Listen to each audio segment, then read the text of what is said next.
folder. W stream. W stream. Same old, same old. The chickpeas? Are you gonna do them right this time? What? I'm kidding. I'm kidding. You can't hear me. Is it me or you?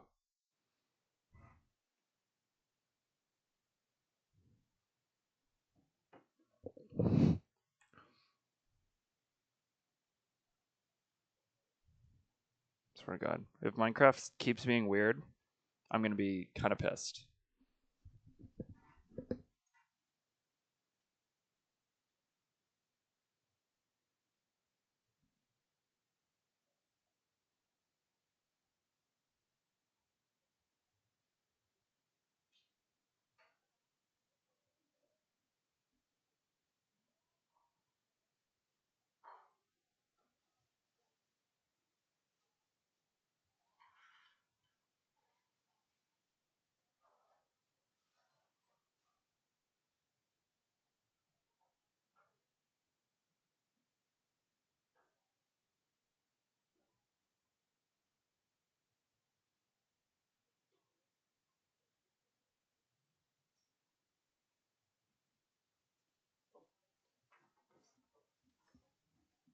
Oh, I see.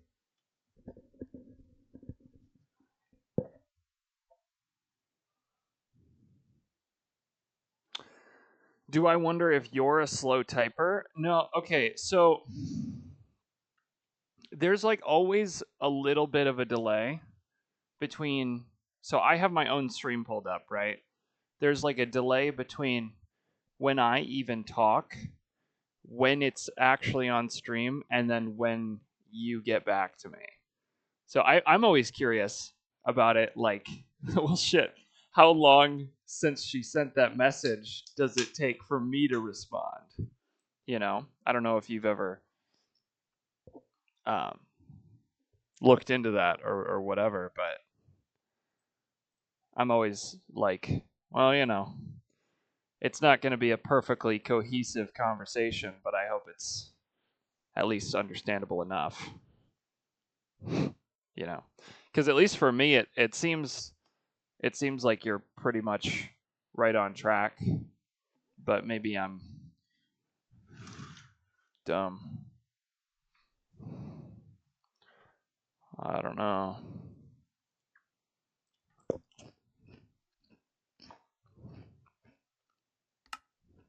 Okay. Sammy, have you seen my house? Look at this shit. No, it doesn't bother me.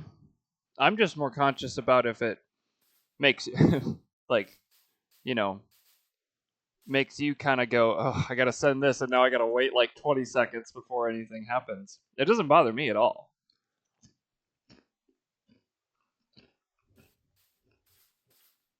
W house. The interior is not there yet, but look, I added this tree in the back. It's I kind of like was thinking of like a weeping willow or whatever, so that it kind of balances out the weird little side over here.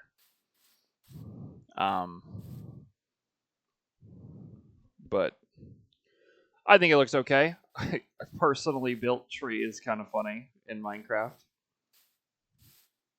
But yes, my words every time I play Minecraft is trust the process. I know kind of what I'm doing. It'll look good eventually. Trust. But yeah. And then the interior is yet to be made, I guess. Oh, I could have sworn I put torches here last stream. It's fine. Also, I posted the YouTube video. I'm sure you can see it, but I think I'm probably going to be for the most part, only listening to Forensic Files, because I got like a shitload of copyright like marks on the video for like using the images that were used in the videos. So if you're cool with it, and we only occasionally show faces when it matters, that's kind of what's going to happen. Not making money anyway, but I would like to not be on the copyright frequent flyer list, I guess, if that makes sense.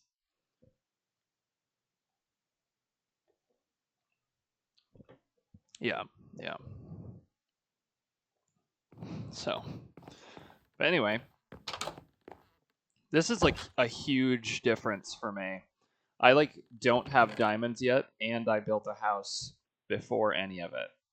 I am almost always the spawn into the world and then immediately just dive into a mine and find every diamond in the game. But I guess, yeah, this world's different. Because this is the stream world, and I'm trying to, you know, show off my talents early, I guess. This turned out great. I might need to, like, add lanterns or something, like here and here. But I am happy with this, at least for now. But anyway, I need food, and then I can go mining. So,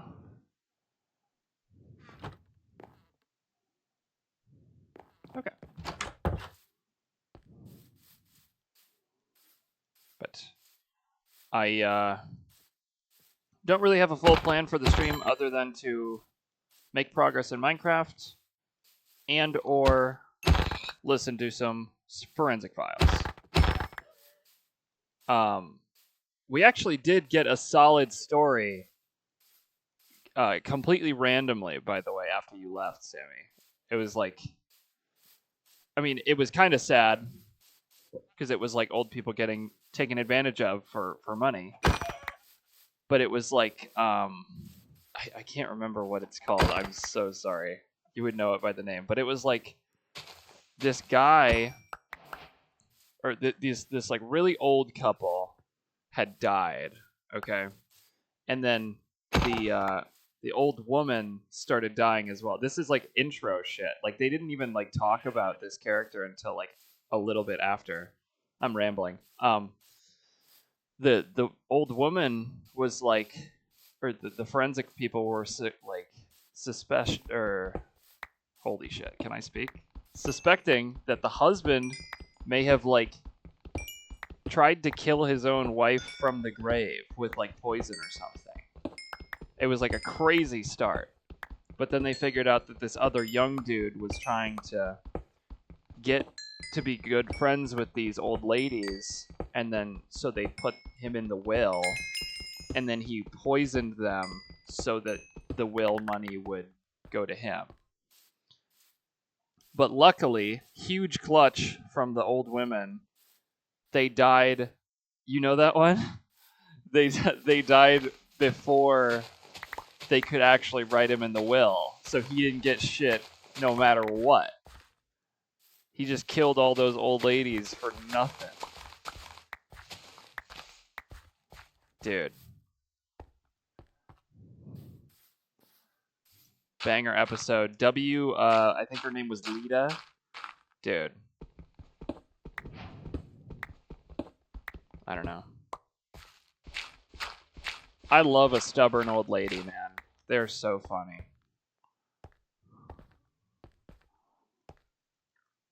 Like honestly, if there's a story where it's some crazy old lady that's going on some, you know, whatever, killing spree. I don't know. Sometimes, if she isn't completely evil, sometimes their personality is just so, like, interesting to me that I'm just kind of like, I need to know more about you. This is so funny to me.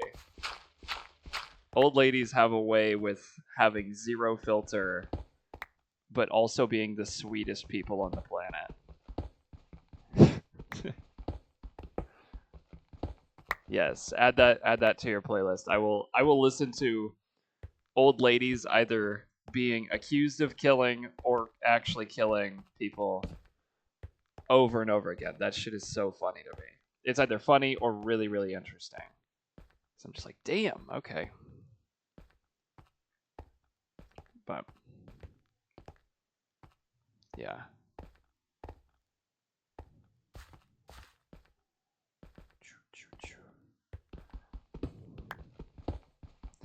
But I think for a little bit I'll just yap, and then once I get down the line a little bit, find a cave that I like, I'll throw some on, so it's just in the background while I'm doing whatever the hell it is that I'll be doing.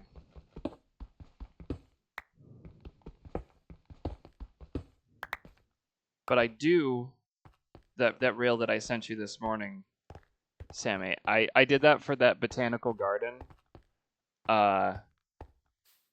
build in that other world that I showed you. But I do want to like try to do that again, but like make a greenhouse kind of deal with all the flowers or all the plants in them somewhere. I don't know. Just somewhere in this general area, I'll make something like that. I think that could be fun. Because it seems this is the start of like the 2-week Minecraft obsession phase. So if you're cool with that, with bees, okay, I got you.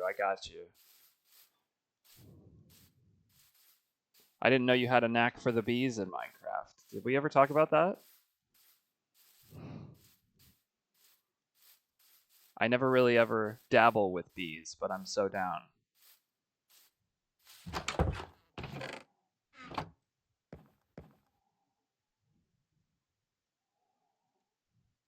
Love them.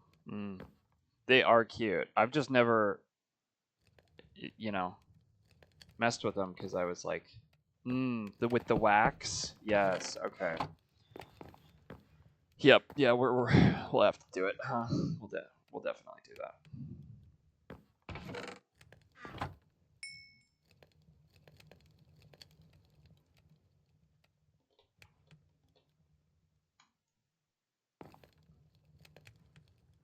Shit. Maybe I could have. I don't know if there's a way to download Java worlds onto Bedrock, but maybe I should have started this on Bedrock so that if you wanted to, you could join it. But that's, that's really only if you would want to.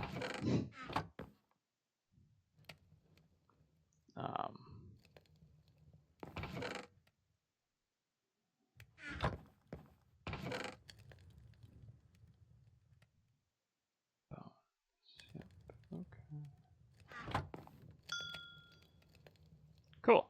Okay, food. Now we do whatever. Oh. Okay. Well, if there is a time where you would rather be a part of it yourself than watch it, let me know and we can figure that out. Because I'm sure it can't be that hard. If there's anything that I've learned when starting doing this is it's really way easier than you think it is. Like streaming, multiplayer stuff. It's all just like, 3 steps that you just need to be told to do, and then you just fly.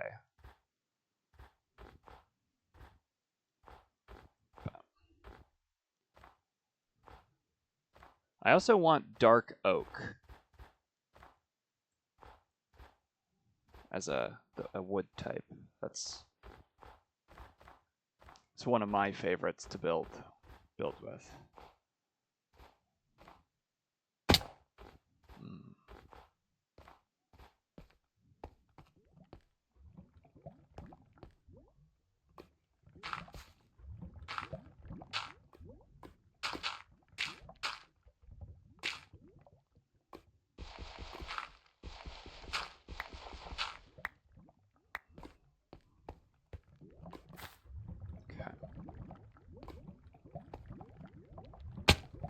Shit.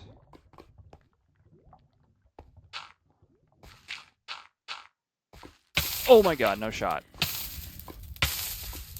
You're not watching. You're not watching. You're not watching. You're not watching. I'm not gonna die. But you didn't see any of this. Why am I still on fire? Why am I still on... Okay. You didn't see any of that. You didn't see any of that.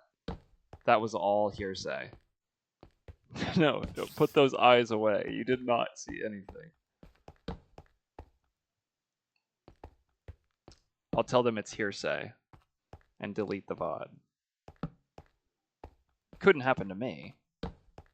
I'm too good.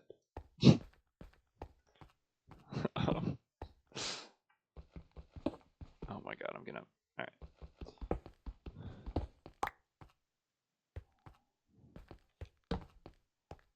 This looks like this cave might be promising. Oh my god. Okay.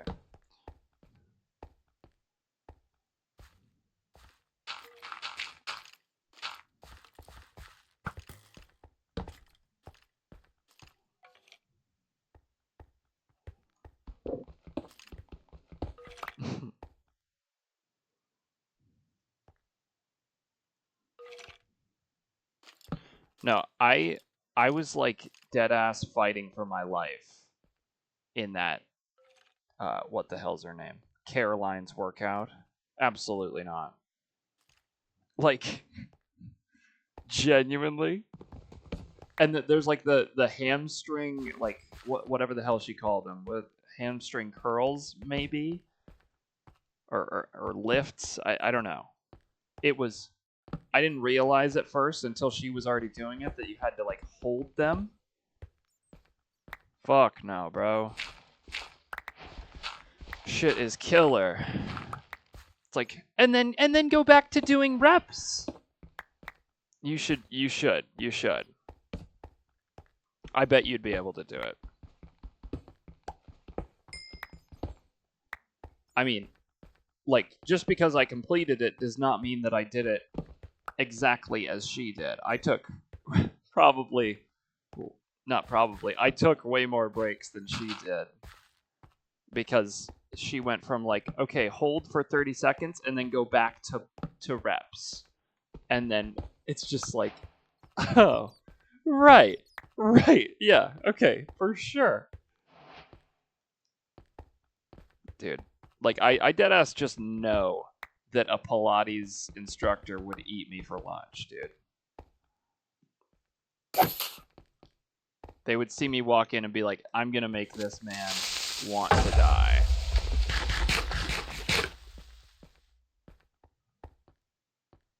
It would just be the worst. Again? What the hell? Wait, what? 50. Okay.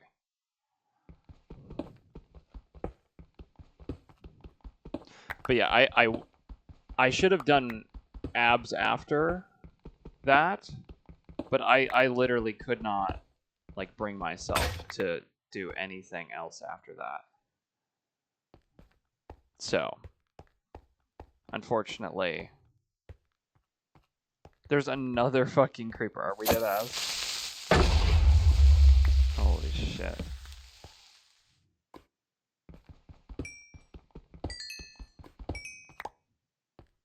Yeah. No, I didn't think I was going to be able to make it past the Bulgarians, honestly. But I, you know, did, I guess. Okay.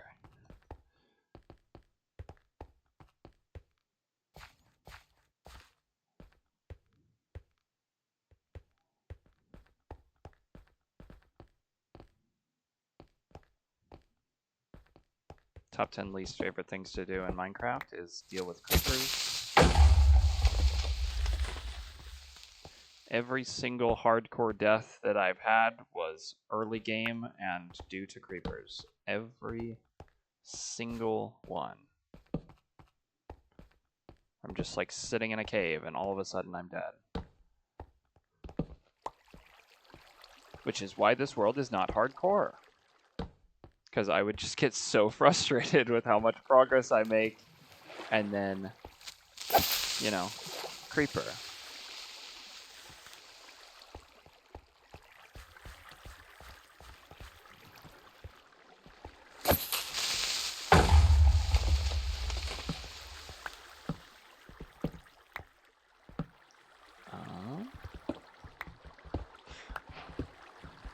What the hell do I even need gold for?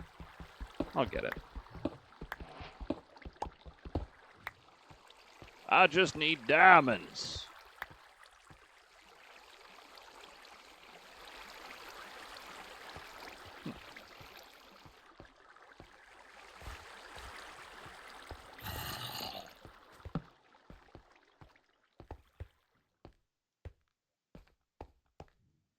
Was that?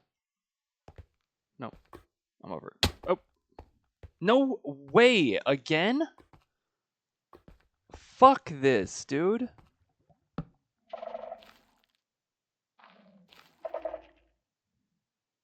I'm not going into cave with this shit again.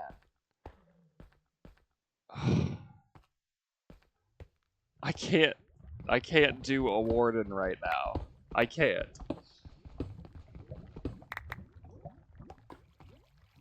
Oh my god, dude.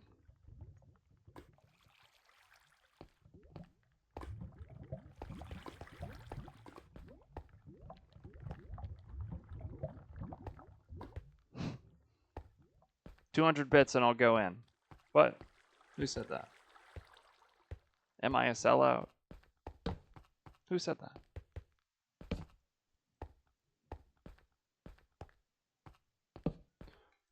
Anyway.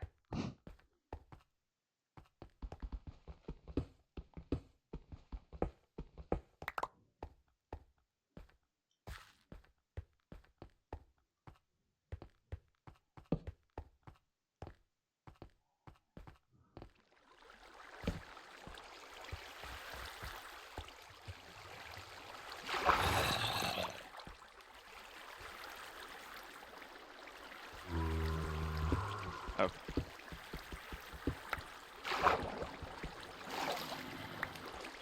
Oh.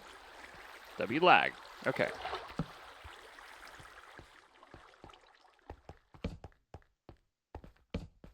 Ooh. Mine the shaft. Huge.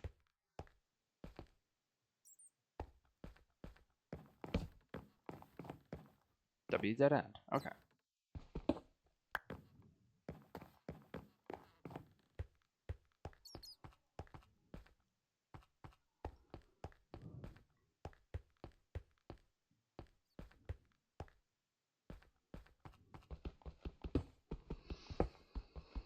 Okay.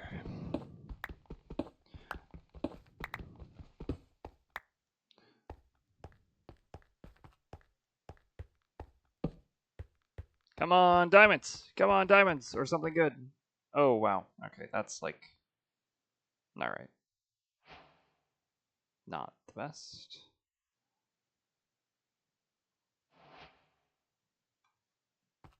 Sick.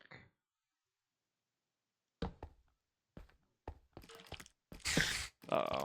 Oh, hell!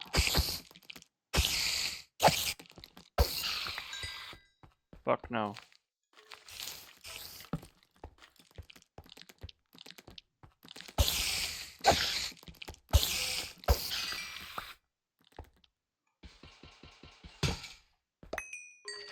I do not care about reusing the spawner. I don't give a fuck!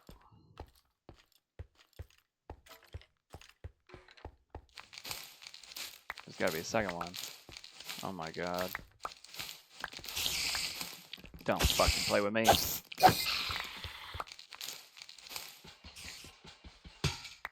Boom. I'm the best. Okay. W confidence. Okay. What the hell? Okay.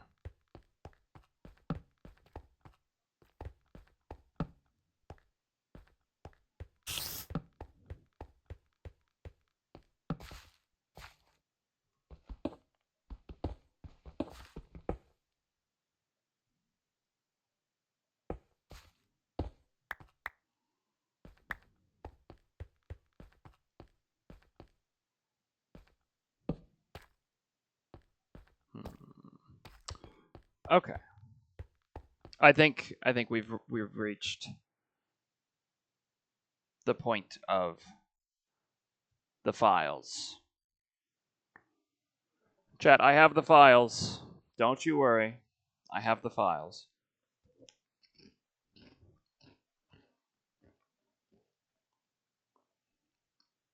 There's a reason that E and F are close to the alphabet. Close in the alphabet. Holy shit. What's this bit? This is stupid. Okay. When a popular high school teacher was found dead of a gunshot wound, investigators believed it was an accident. Okay. Stupid. But an audio tape recorded by the victim just 3 days before his death raised serious questions that required answers.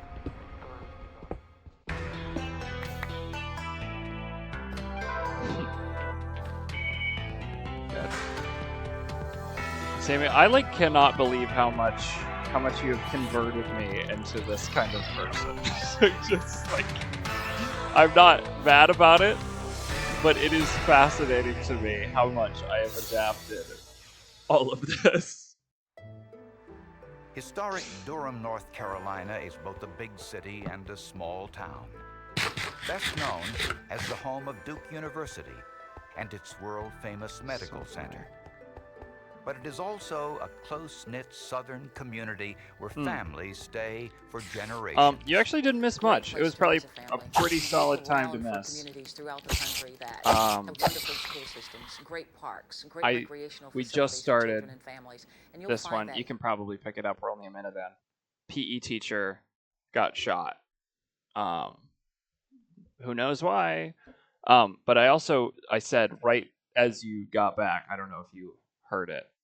I said, I'm just surprised at how much you've converted me into this kind of person. That working across teams is that tough, does but Asana forensic files and Minecraft and all of this shit. At Durham High School, Russell Steger was a popular baseball coach and driver's education teacher. A man respected by faculty and students alike. Jennifer Joyner was one of Russ Steger's students. All the kids who needed advice or needed someone to talk with about their problems, Coach Steger, his door was always open, and he just meant a lot to the kids there. After college, Russ Steger married his high school sweetheart, Jo Lynn. Jo Lynn was a very gentle, compassionate, caring, Who's talking? Life, human being, compassionate. Okay. Caring, full of life, human being. It wasn't Jo Lynn, life. chat. It wasn't Jo Lynn. He had a very tender heart. She's getting an interview. Unfortunately, Steger wasn't as successful in his personal life as he was in his professional life. After 4 years of marriage, Russ and Jo Lynn divorced. Fuck! Less than a year later, Russ married a 31-year-old widow, Barbara Ford. He adopted her 2 sons, Brian and Jason. He took in Barbara's sons as his own. He loved them. He cared for them. Treated them like they were his own sons. Barbara worked as a secretary at Duke University Medical Center. Russ continued to teach. It's always the freaking secretary, chat. He worked weekends in what the hell else are they gonna do other than with his new wife Barbara taught Sunday school in their church. By all outward appearances, Russ and Barbara Steger lived a storybook life. But all that changed in the early morning hours of February 1st, 1988. What happened? I think we all know. Just as the night shift was ending, police got an emergency call of a shooting at the Steger home. Uh-oh. Russ Steger was found sprawled on his bed with a bullet wound to the back of his head. He died 3 hours later in the hospital. Damn. She kept saying, she kept making the comment, I kept telling him about those damn guns. I kept telling him about those damn guns.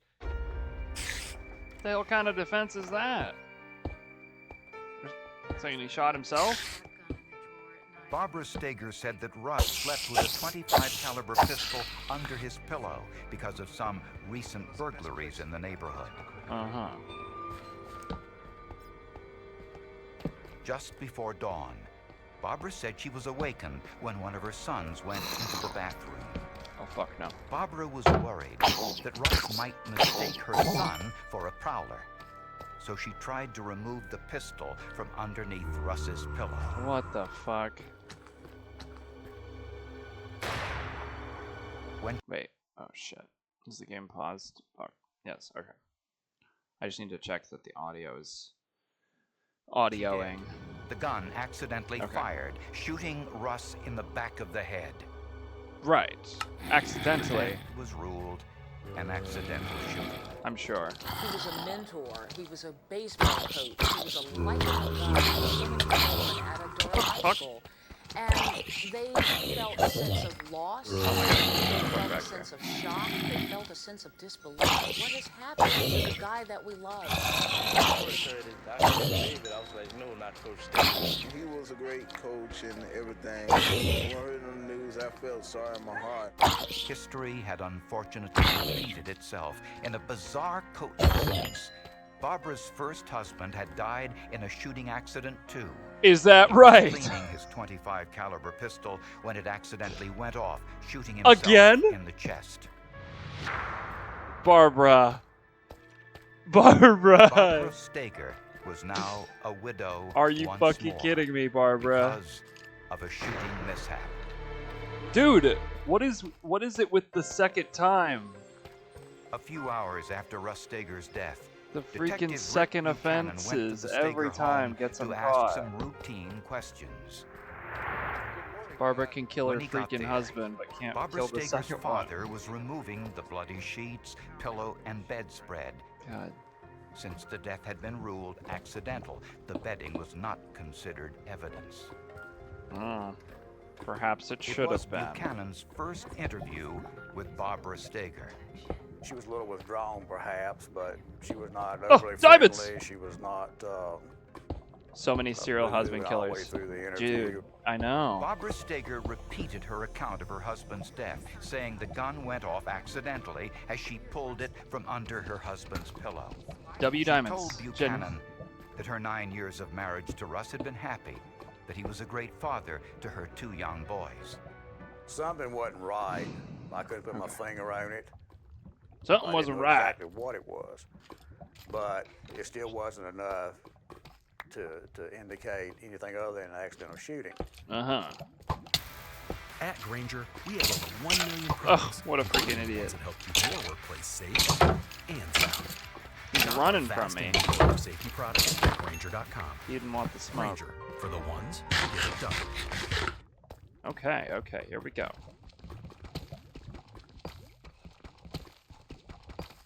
This is why we always mine around the diamonds, chat. This is why we always mine around them. There's beauty in everything, and being there firsthand is, of course, the best way to experience it. Oh my god. As a reportage illustrator... Don't worry, Chad. Don't worry, Chad. I got you. The news of Russ Steger's death was particularly troubling to his first wife, Jo Lynn. I'm saying, Chad. Don't worry, Savvy. My reaction was it was no accident, and that's what I said to my parents. And I remember my dad said, "You can't know that it was no accident. You can't know, suspect, but you can't know." And I said, "No, I know that it was no accident."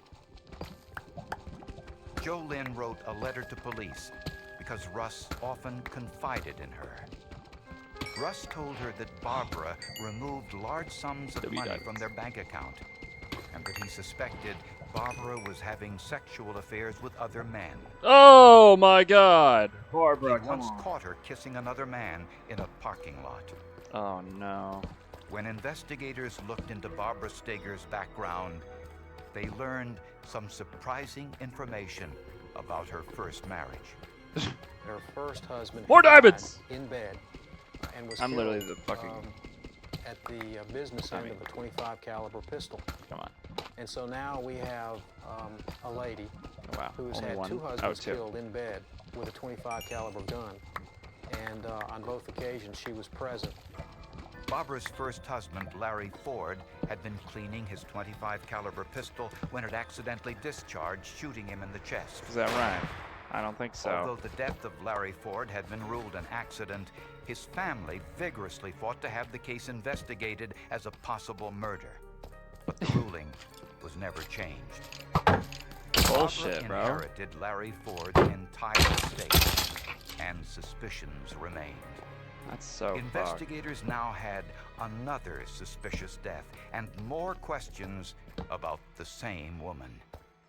I desperately wanted to know that truth. I wanted a full-blown investigation. If it was accidental, I wanted that to be known. But if it was not accidental, as I so suspected, I wanted that to come out too. 90% of what we do is common sense, and then we apply the other 10% to law. I just remembered that I did and not if it ever looks like a duck, walks note like a the duck, quacks like a chords duck, of by my God, house. it's gonna be a duck. Was it possible that Barbara Steger was not unlucky at all, but was in fact a serial killer? More diamonds, W. Okay. The death of Barbara Steger's first husband, Larry Ford, by an accidental self-inflicted gunshot wound to the chest had officially been declared an accident. And after 10 years, the case had long been forgotten. Is that right? But shortly before his death, it had clearly been on the mind of Russ Steger, Barbara's second husband. Russ Steger told his ex-wife Jolynn that he feared for his own life. Oh boy. He also knew that her first husband had died under somewhat mysterious circumstances, and so when he put all of that together, I think he got shot he was a little concerned for his safety, but mostly he felt paranoid. Yeah, as you fucking should. According to Barbara Steger, the gun under her husband's pillow had gone off accidentally as she tried to remove it. Right. Barbara said the gun had a hair trigger and that she had barely touched it before it went off. And then we're gonna get some dude in the expert Eugene. Yeah, Eugene here is gonna tell us. Actually, this is one of the hardest guns to trigger on the planet. So, this actually couldn't have been possible, according to what she said. Let's see what he says. Bishop performed what's known as a trigger pull test on the gun. Weights are attached to the trigger in 1 pound increments to measure the force required to pull the trigger. The gun had a 4 pound trigger pull. Yikes. Which is no hair trigger. Yeah. Deliberate force would be required to fire the gun. A contradiction of Barbara Steger's story. In the autopsy, medical investigators discovered another discrepancy. The trajectory of the fatal bullet was not consistent with Barbara Steger's account. Because of course the bullet it freaking struck wasn't. Russ Steger's head Whoa! in a downward angle. Barbara claimed that the gun fired as she pulled it from under the pillow, which would have sent the bullet in an upward trajectory. The angle of the trajectory would indicate that she was above and behind Russ when the shot was fired. So it was the autopsy was inconsistent with the story she was telling. The spent shell casing was found just inches from the gun near Russ Steger's head.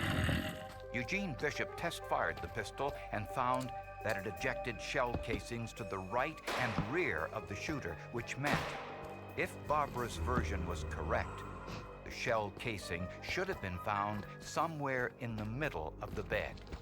And it wasn't, huh? As far as the story concerned, was not what she was saying in her story did not coincide with my findings. Barbara, Looking at the crime scene pictures of the cartridge case itself, where it was laying on the bed, it could not have been fired as she said it was fired.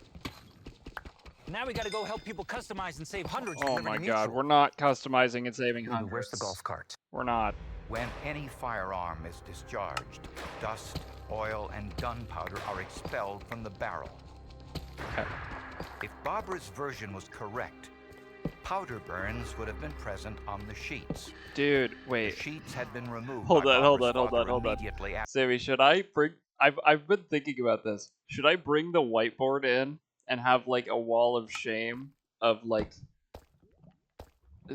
stupid killers?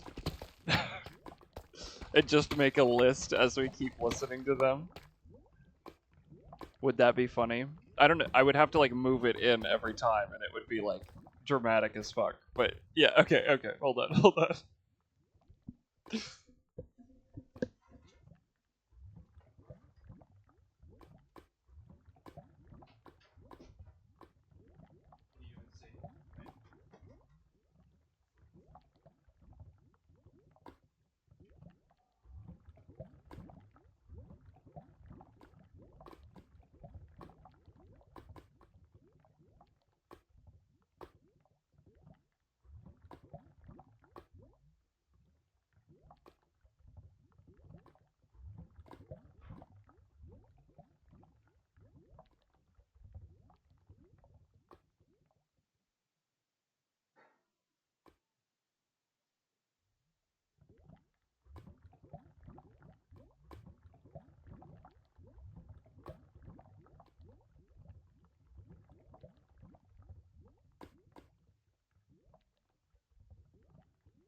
chat.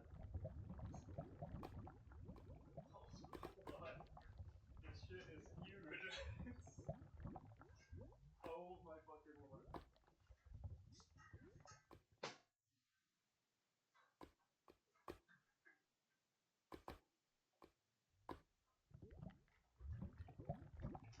I'd do anything for the fucking bit. I don't care.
Okay. No, shut up. I don't need the desk whiteboard. This is great. You can't even fucking see it. You can't. Oh my god. Chat, it's not worth it, is it? Fuck!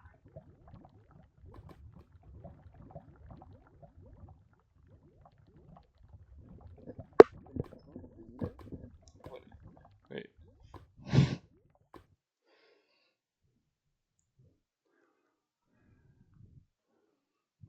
I can't even like see it in on my display.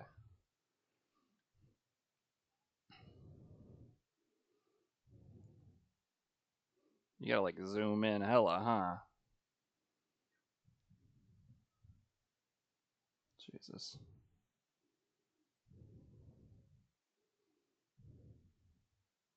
And it's mirrored, so it's fine.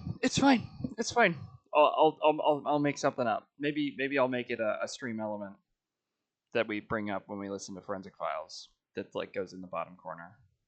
I'll come up with something later, though. Later. Damn it. After the shooting, It's fine. The sheets had been removed by Barbara's father immediately after the shooting and had been laundered. I'll come up with something Powder later. residue can be identified, even after fabrics had been washed. When the sheets were examined, scientists found no evidence of gunpowder residue. Oh, nah. With all of these contradictions, Detective Rick Buchanan asked Barbara Steger to demonstrate who was on the videotape who was the one in the one yesterday? The woman who like needed to, or did I watch that one? Maybe I watched that one when you weren't here. I think it was. There was another one where a husband died again, right? It's all for money. It's all for fucking money.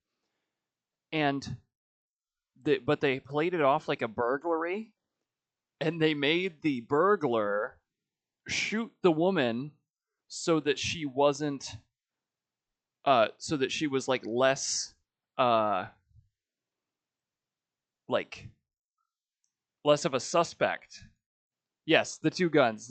Yes. Okay. So that was with you or no? Or do you just know the story?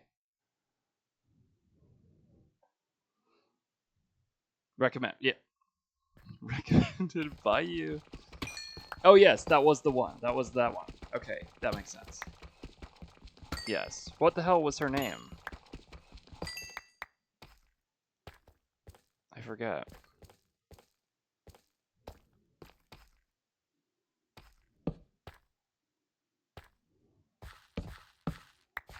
If you somehow pull out her name from straight memory, that would be actually insane.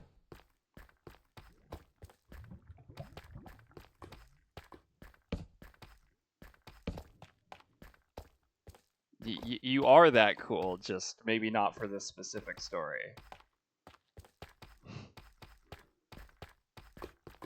I'm just remembering the names because I keep making fun of them.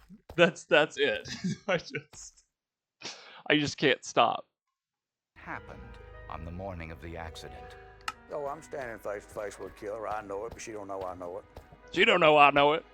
With a detective playing the part of Russ Steger. I'm sorry. Barbara Steger recreates her version of the story. And I don't know how it was in my hand. I have no idea if I touched it. I don't know. Is that right? And almost immediately, she realizes there are inconsistencies. Oh, frick. Well, wait a minute. That one. You fucked up, Barbara. Okay. And then I start getting up. She's like, oh shit, I don't know anymore. Start getting up with it in my hand, but I don't know how I had it. He might have been awake. I don't know. But she's repositioning the body in the bed with her, trying to make it fit her story. Right, yeah. And she can't do it. She can't. She's a Impossible. lying ass bitch. And that was probably vocalized. Freaking idiot. As I watched the video and replayed it and replayed it and replayed it. There was no doubt at all. This guy sounds like fucking Forrest Gump, dude. I can't get over shot it. and killed Russ Steger. No doubt. No doubt. Whatsoever. We are Oh my god. partners. No, we're not. We are Oh my god. Don't piss me off. People waste 1,400 hours a year scrolling on their phones. I'm gonna With waste Purdue another Global, you can 1,400, turn that okay? Fuck you.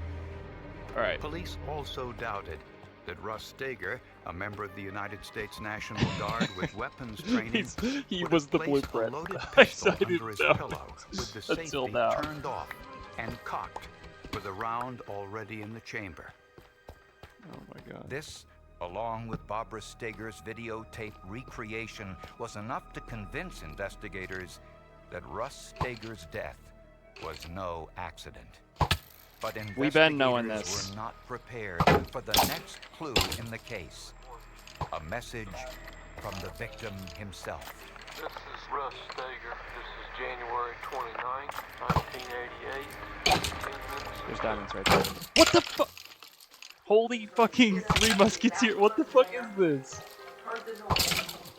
Oh, and now they're all fighting each other. Okay, W. Evidence was mounting that Russ Holy Steger's idiots. death was not the accident claimed by his wife Barbara. But if she had killed him in cold blood, as police suspected, they needed to find the motive. For that, money! they looked into the couple's financial records. Yup!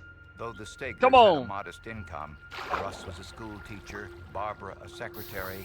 Barbara was known for spending extravagantly, and the couple was deeply in debt. We learned that Barbara had Deeply in debt. been involved in some debt. And this apparently was without Russ's knowledge. It appeared to be credit card debt, among other things. It's always freaking Records debt. of the Stegers' on bank my chat. transactions were sent to forensic documents examiner Durwood Matheny. compared Russ Steger's known signatures to signatures found on that second bank loan. Dude, this happened in the old lady story too, I which had think. been revised Or no, only it was the one you months suggested. before It was his the death. one you suggested. They brought to me a will. They brought me some checks and other documents. Oh my that god. They're signed with the name Russell Steger. But that Somebody it was forged not his signature on the will. Oh my On god. the will, I determined that it was a simulation of his signature. In other words, someone trying to make it look like his signature. Mm-hmm. If Russ Steger hadn't signed these documents, who did? Who did? Yes. There was actually forged checks where Russ Steger's account was being drawn upon and the money was being deposited in Barbara Steger's account. So all of the financial evidence tended to show that Barbara was in debt and Russ did not know about it. The beneficiary of the forged life insurance policy with a payout of $170,000 was none other than his wife, Barbara Steger. Freaking Barbara. What? The final piece of evidence in the case came from a most unlikely source. Is that right? At Durham High School, one of Russ Steger's students was cleaning a gym locker when he came upon a cassette tape. Uh-oh. The voice on the tape was one he recognized immediately. Okay. This is Russ Steger. This is January 29th, 1988, 10 minutes of 2. She stood there to see The tape was recorded just 3 days before Russ Steger's death. On the tape, he confided his belief that his wife, Barbara, was planning to kill him. The last few nights, Barbara has woken me up. and Bro gave had me 3 what days. she said was two That's so. aspirin. Yeah. She stood there to see if I took it.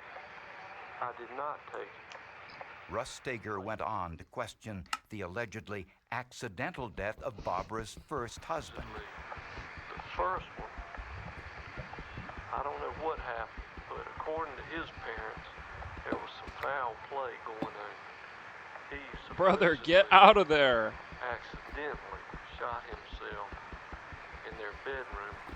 My question is, did her husband, Larry Ford, accidentally shoot himself? Sometimes I wonder. Listening to that tape That's was actually surreal. so sad. I had never, ever experienced anything quite like that in prosecution. Real life where foreshadowing. You That's try so a case, sad. a person for homicide, and yet the victim, who you represent, who has no voice in the courtroom, is now telling you what he is feeling, experiencing, and worried about immediately prior to his execution, so to speak. Investigators now had both evidence and motive. Barbara Steger was arrested on a charge of first-degree murder. As she should. Here, these will help you sleep. Prosecutors believe that Barbara Steger had been planning her husband's death for weeks. First with poison, and when that was unsuccessful, with a gun. Damn. Shortly before dawn, prosecutors believe that Barbara removed the .25 caliber handgun from its usual place in the dresser drawer. Of course she freaking did. Walked over to her sleeping husband and fired into the back of his head. The bullet entered at a downward angle. She was also standing above the bed, which explains the lack of powder burns on the bedding. To stage the scene, Barbara placed the spent shell casing just inches from her husband's head, which was a mistake. If the gun went off as she pulled it from under the pillow, as she claimed, the shell casing would have ejected to the right, towards the foot of the bed. The angle of the bullet, the placement of the shell casing, the lack of powder burns, the forged will, and life insurance policy. Freaking and, dumbass. most damning of all, Russ Steger predicting his own murder on audio tape made a compelling case to jurors. Holy shit. Stay in control. No With shot! delivery on most orders. We're For right your at the shutoff end. valves, call, click. Without the forensics of this case, there would have been nothing but theory and speculation. Yeah.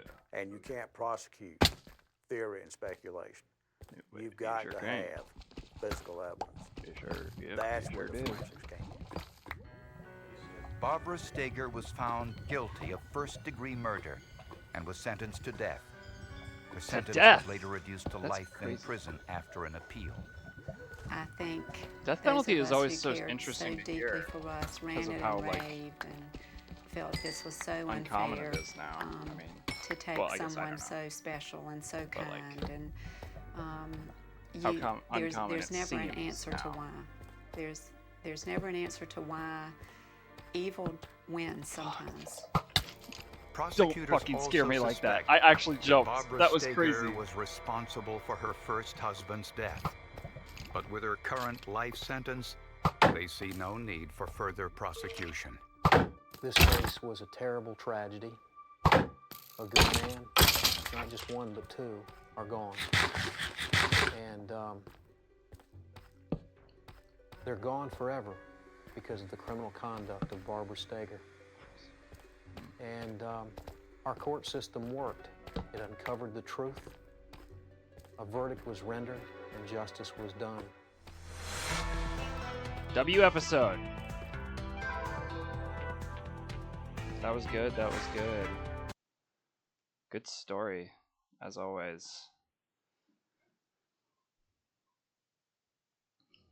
Okay, let's see. What else? What else? I guess I could just, like, click on whatever the hell is next on YouTube. See what's up. But here we go. Calligraphy. Is that a good one, Sammy? Do you know? I'll play the beginning of it. In the backwoods of Georgia, in a dilapidated house, a 49-year-old recluse named Virginia Ridley was found dead. A medical examiner ruled the death a homicide. But who would murder someone who seldom ventured out of her home? Investigators found some clues in the note she had written shortly before her death. Kinda interesting. We'll listen to it. What the hell? I mean, shit. If at some point we're gonna have to deal with some of the boring ones. The more I do this, the more we're gonna run out. So, but if I do run into ones that you like, you know, at least while you're able to have input. Ringgold, Georgia, ones is a that you small don't like, rural town located at the be base sure of to the tell Blue me. Ridge Mountains. Because, I mean, shit. If you don't want to Life listen is to it, I simple here. sure as hell The main wouldn't street want has to only either, I 3 bet. traffic lights, and most of the town's 750 residents know or do business with each other. Alvin Ridley was a well-known figure in Ringgold. At one time, he ran the town's only television repair shop. In 1966, he married 18-year-old Virginia Hickey, and almost immediately, Virginia cut off all contact with her family. Really? Alvin said it was because her family was too intrusive. Virginia's sister, Trixie LaCroix, says Alvin forced Virginia to stay away from her family. I sent them an invitation to every wedding, every death, every birthing Nothing, in our huh? family. To no avail. Nothing was ever acknowledged. Nothing. My father's death. My father went to his grave after making every effort possible to try to see his daughter. Never having seen her after she got, mixed up with Mr. Ridley. Alvin Ridley had a reputation Man, in fuck Ringgold, Ridley. and I it hate wasn't that a bitch. particularly good one. In Smash He Bros was and known shit, for too. filing lawsuits against anyone he felt had wronged him, and in the process, he had made a lot of enemies. He's always accusing. He's very suspicious. He trusts no one, really. Mm-hmm. And so that obviously put him at odds with a lot of people, city government, on licensing issues. The city chief of police, of course, the county sheriff, In 1984, after a minor traffic accident, he filed a series of legal actions and got hit with a countersuit. He lost and had to forfeit his van as payment. July of 1984, they seized my van without due process of law. Wait a second. Hearing, and it, is this freaking Ridley? It is freaking Ridley. Fair hearing, and it. Now I'm confused. Return all my customers, suppliers, dealers, and creditors against me, and they wanted to send me no more products, so it forced me out of business. The loss of his van meant the failure of his television repair business, which started a further downward spiral. He was known as Crazy Alvin by the townspeople.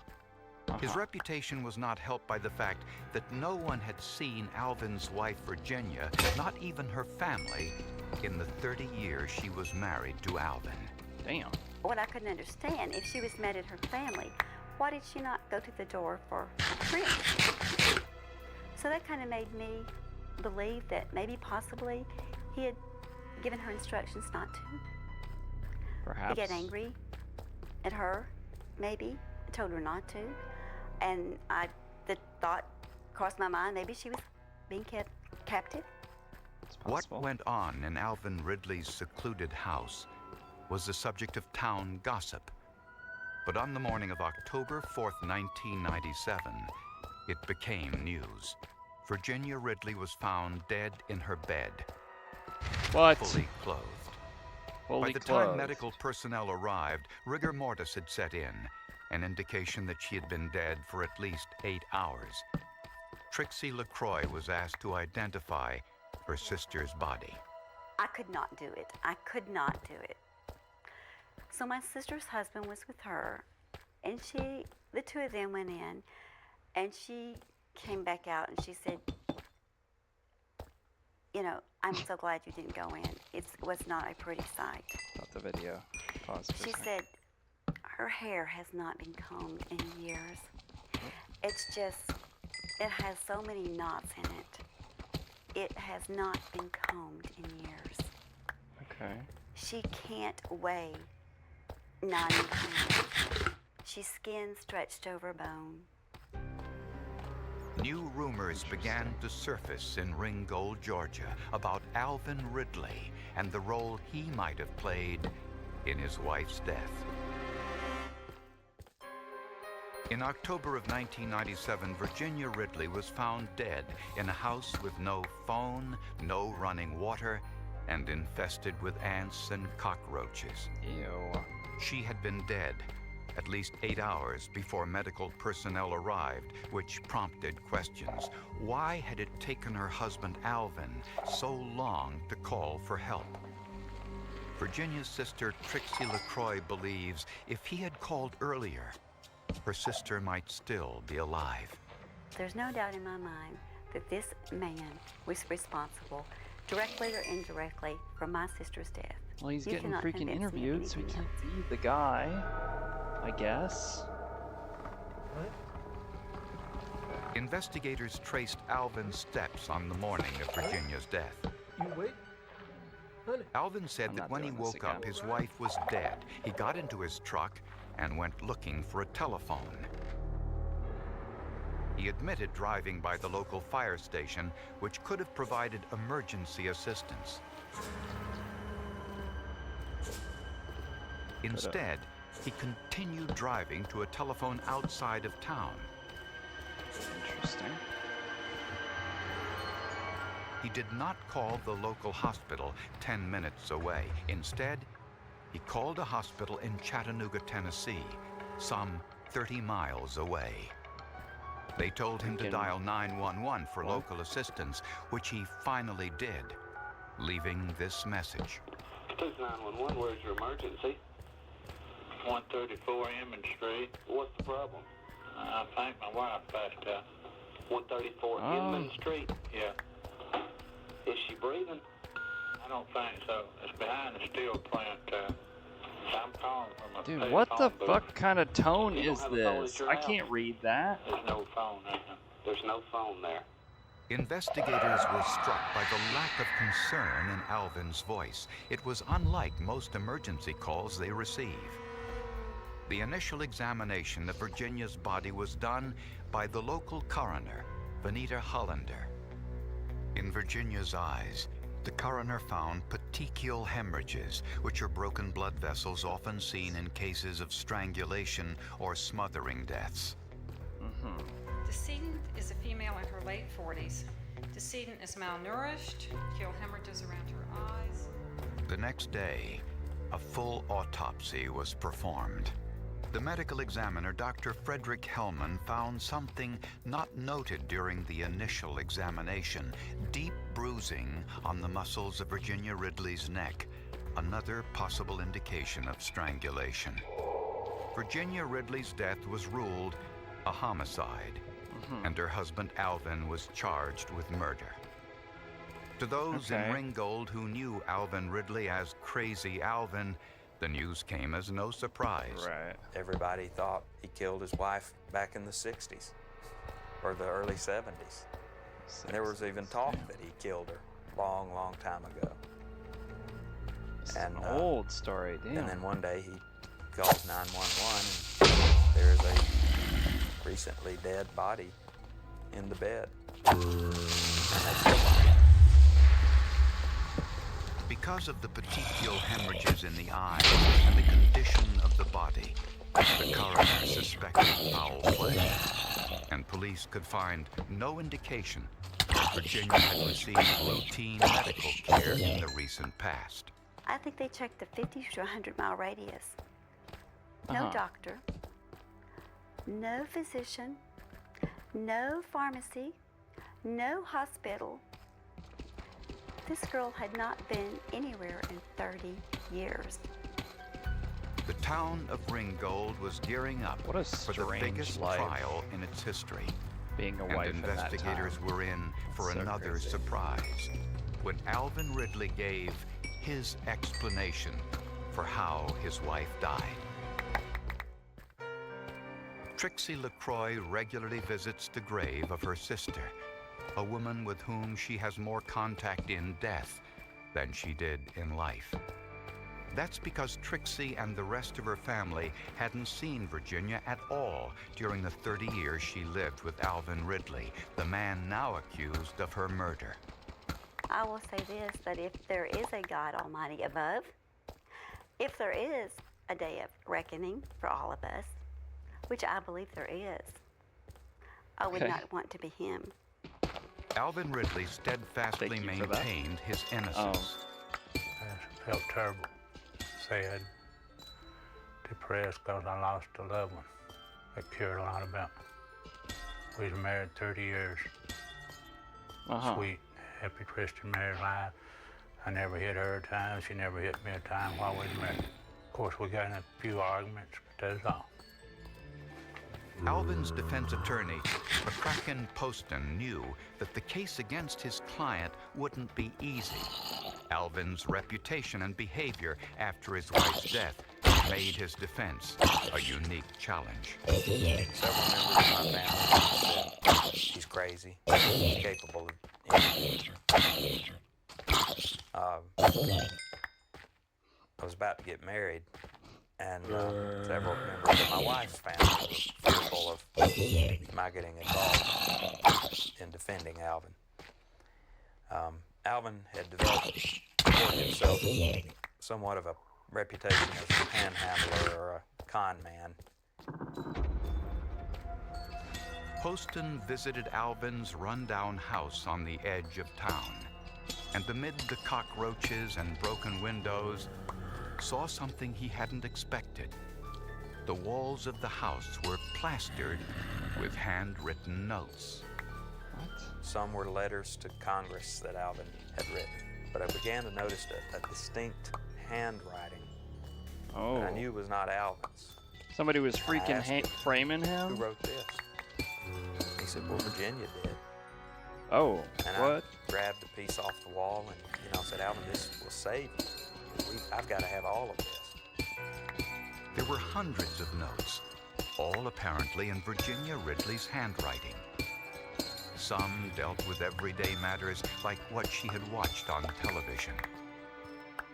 In notebooks, entire chapters of the Bible had been transcribed repeatedly, but most were love letters to Alvin. Ken Poston did not believe the love notes were the writings of a woman being held against her will. But could he prove to a jury that Virginia had actually written the notes? Brian Carney, a forensic document examiner, analyzed the letters.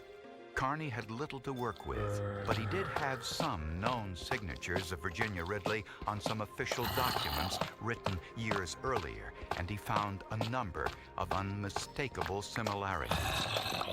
The obvious features that you can see just at a glance are, for example, the three I's in Virginia's are very tall, comparatively speaking. They're lowercase letter forms, cursive writing, but if you were to draw a horizontal line right across the top of this I all the way to the end of the name, you would see that all of the I's are taller than the other internal letter forms. And you scan down through the series in comparison of question to known, you can clearly see that this I feature is a habitual writing movement of this particular writer. And I was able to state that there were strong indications that Virginia was the writer of the comparable entries. So what we're essentially talking about is those letter combinations that are the same as the name Virginia, and the signatures that have the given name Virginia in them. Virginia's family told investigators that Virginia suffered from epilepsy as a child. Epilepsy is a neurological condition in which uncontrolled electrical charges from the cerebral cortex can result in violent seizures and convulsions. According to her writings, Virginia had stopped taking her epilepsy medication years earlier, relying instead on her faith in God to heal her. The defense consulted Dr. Braxton Wanamaker, who is a neurologist. He said the petechial hemorrhages around Virginia's eyes were consistent with what is called sudden death epilepsy. Dr. Wanamaker says sudden death epilepsy occurs in patients who stop taking their medication or haven't been properly diagnosed. I've had other patients who are sleeping with their spouses and they wake up and find that their spouse is dead. So people may or may not witness the seizure, and there are some of us who are not certain that all of these deaths are associated with seizure per se, but may have some epileptic activity in the brain that changes heart rhythms or changes respiratory mechanisms such that people die from that. Alvin Ridley said his wife had seizures on a regular basis. He said she had a particularly bad one on the night before she died. After she had the seizure and got over it, I says, are you gonna be all right? And she smiled at me and says, yes, honey, I love you. So, you know, I thought she'd be all right, so I went off to sleep. But according to Alvin, she was dead when he tried to wake her the next day. Alvin said the seizures were the reason no one had seen Virginia in all those years. She was so embarrassed about her seizures, she wanted no contact with the outside world, not even her family. But the defense if anybody's had gonna get it, it's your last family, hurdle. though. How to explain the bruising on Virginia Ridley's neck? Yeah. Evidence that the medical examiner said pointed to homicide.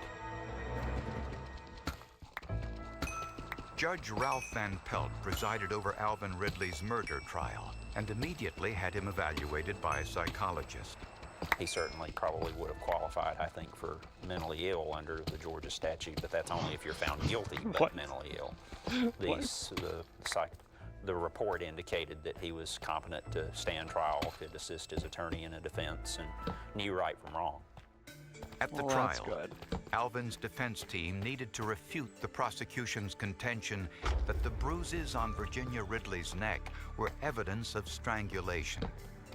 Dr. Robert Goldberg, a forensic pathologist hired by the defense, discovered that an employee in the coroner's office had drawn blood from Virginia Ridley's neck for a toxicology test, which was a complete break from standard procedure.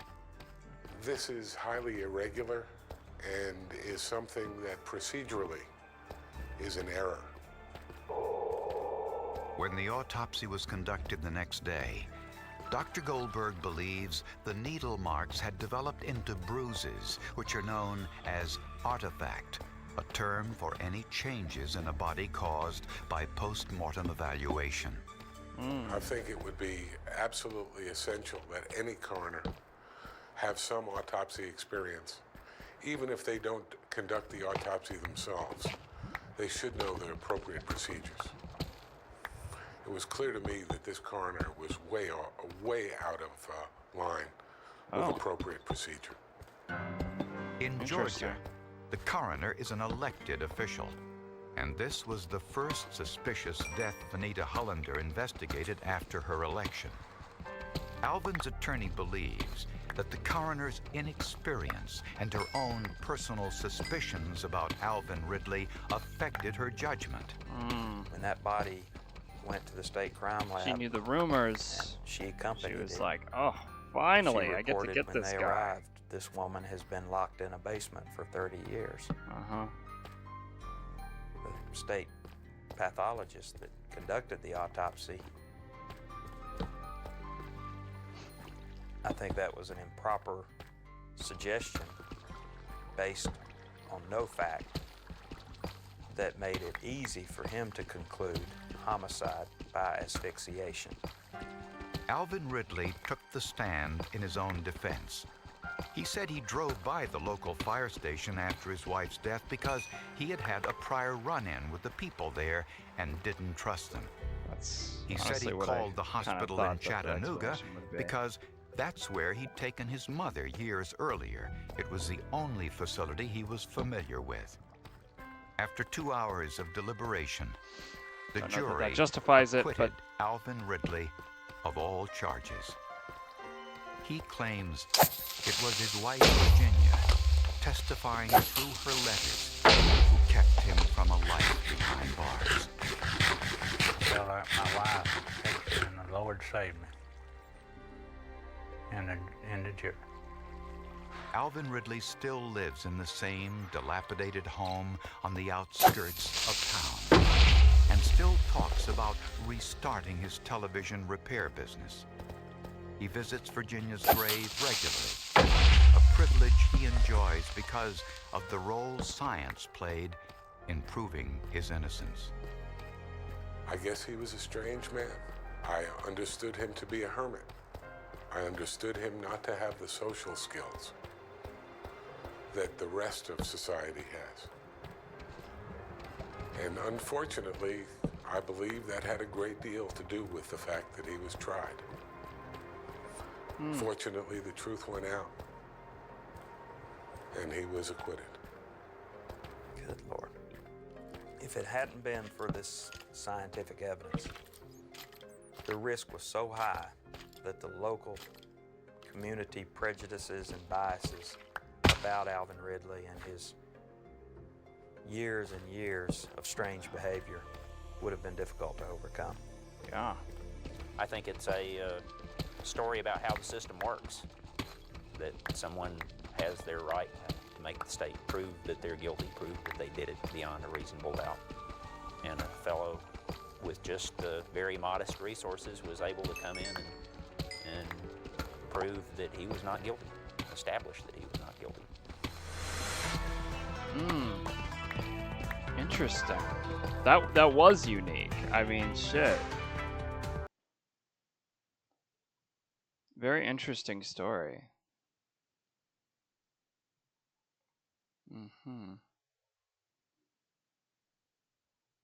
I gotta be honest, chat. I almost was like, you know, gotta be Ridley, bro. What the hell else is it gonna be? But then he started, you know, the unfortunate spoiler that Forensics Files gives itself, you know, Ridley getting interviewed was kind of just like, well, shit, now I'm confused. Now I don't know what to think. But, I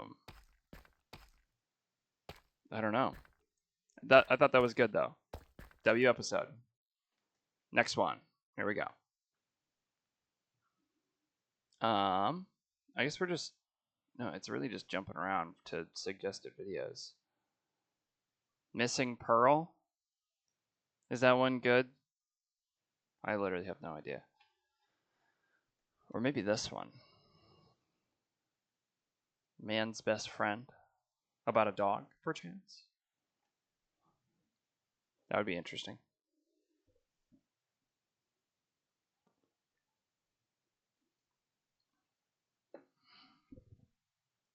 Okay. I need to get out of this fucking cave.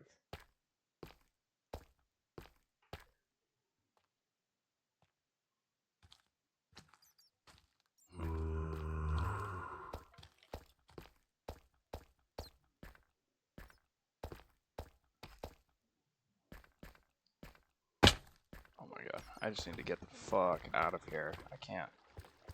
I can't find the way.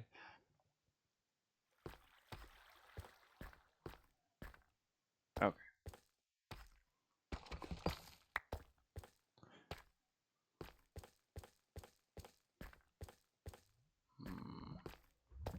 How's the meal prep going, Sammy?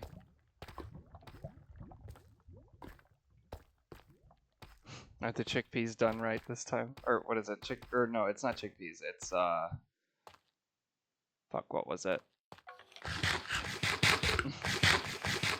Quinoa. Fuck.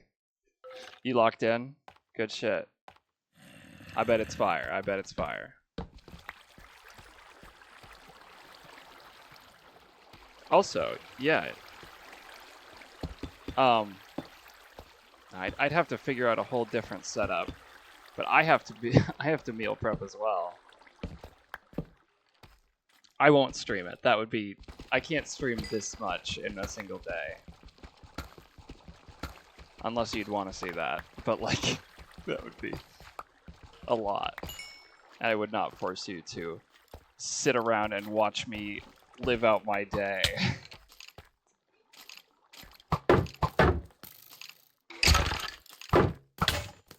Uh-oh. Sammy, I'll read your message in like 2 seconds.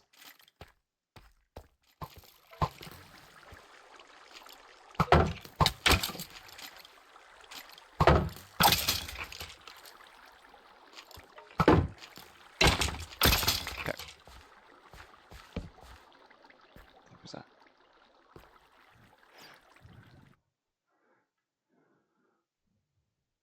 Oh, it was grainy. Okay. That's... Hey, that sounds like a great idea. That sounds like a great idea. I mean, shit.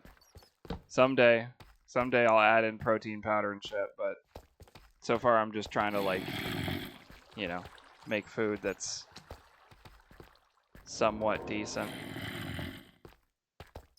But yeah, no, I would, you know, I would do it if I thought it would be entertaining, but I would not expect you to stay and watch the whole time. You know, as fun as it is when you're here, I would hate to feel like I'm forcing you to be there, you know. But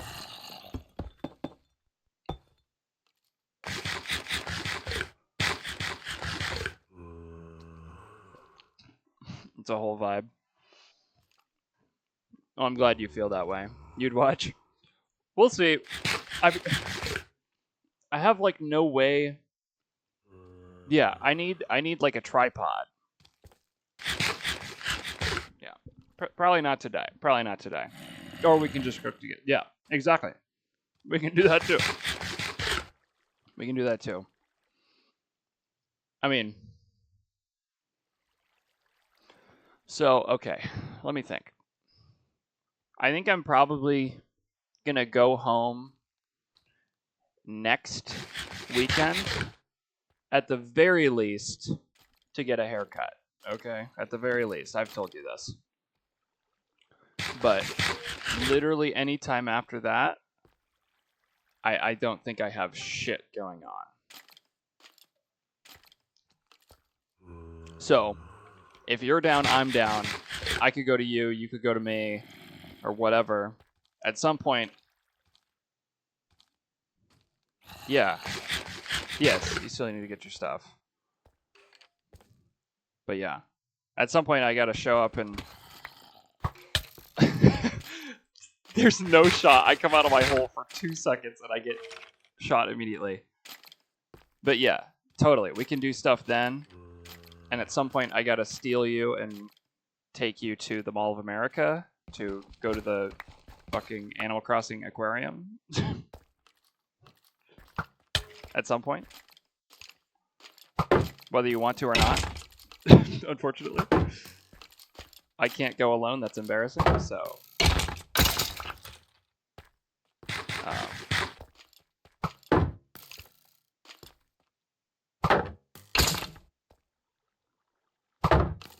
But that's not till like mid-June, by the way. You have to. I guess. But yeah, I think it's like mid-June, so still a ways away. So absolutely no pressure on that. I guess. Oh fuck, I'm gonna die. I'm gonna die. Oh my god, fuck me, fuck me, fuck me, fuck me, fuck me. Okay. Fuck this. Okay. I really need to get the fuck out of here. I'm out of food. I have 47 diamonds and like a bajillion other fucking resources. I can't die with this shit, because I will never find it. And I don't even have a fucking torch anymore.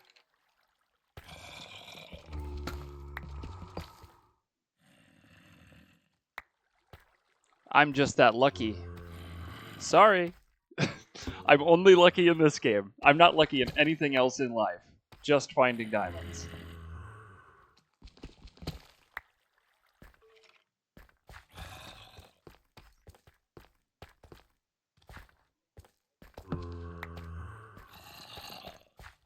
Okay. Age-old strat is coming up in about, like, 2 seconds. Just assuming that we are not deep enough to... Oh my god. To see lava if I dig up.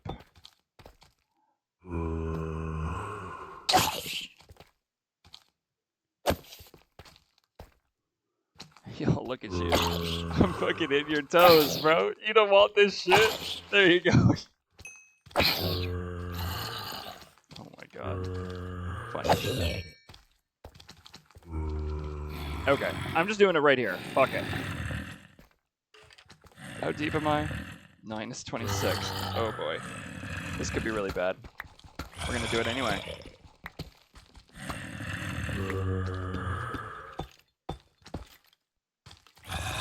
Trust, I need like... Oh my god. There's gotta be like 20 zombies right on me right now. I'm so sorry for the ASMR.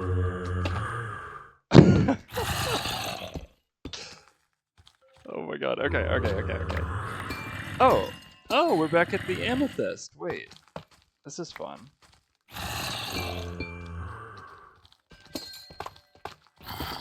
Is this the same one? No, it's a whole different one. Oh my god.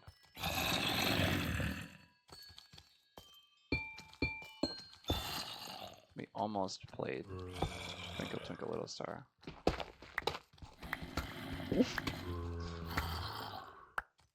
Me when 2 notes sound like a song I know. Almost there.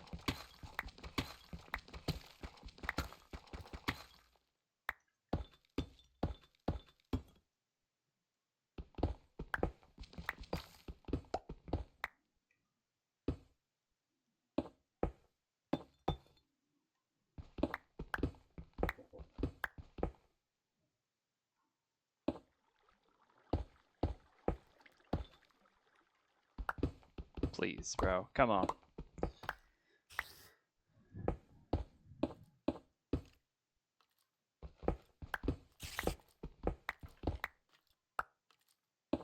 Okay. Think I'm in a place where I won't be dying immediately, so let's turn this story on. Man's best friend, perchance? Maybe related to a dog? I don't know. You can let me know if you if it's interesting or stupid or fucking whatever. 1989, a 4-year-old girl was rushed to a Texas hospital. Oh, okay. 4-year-old girl. I don't fuck with that. Okay.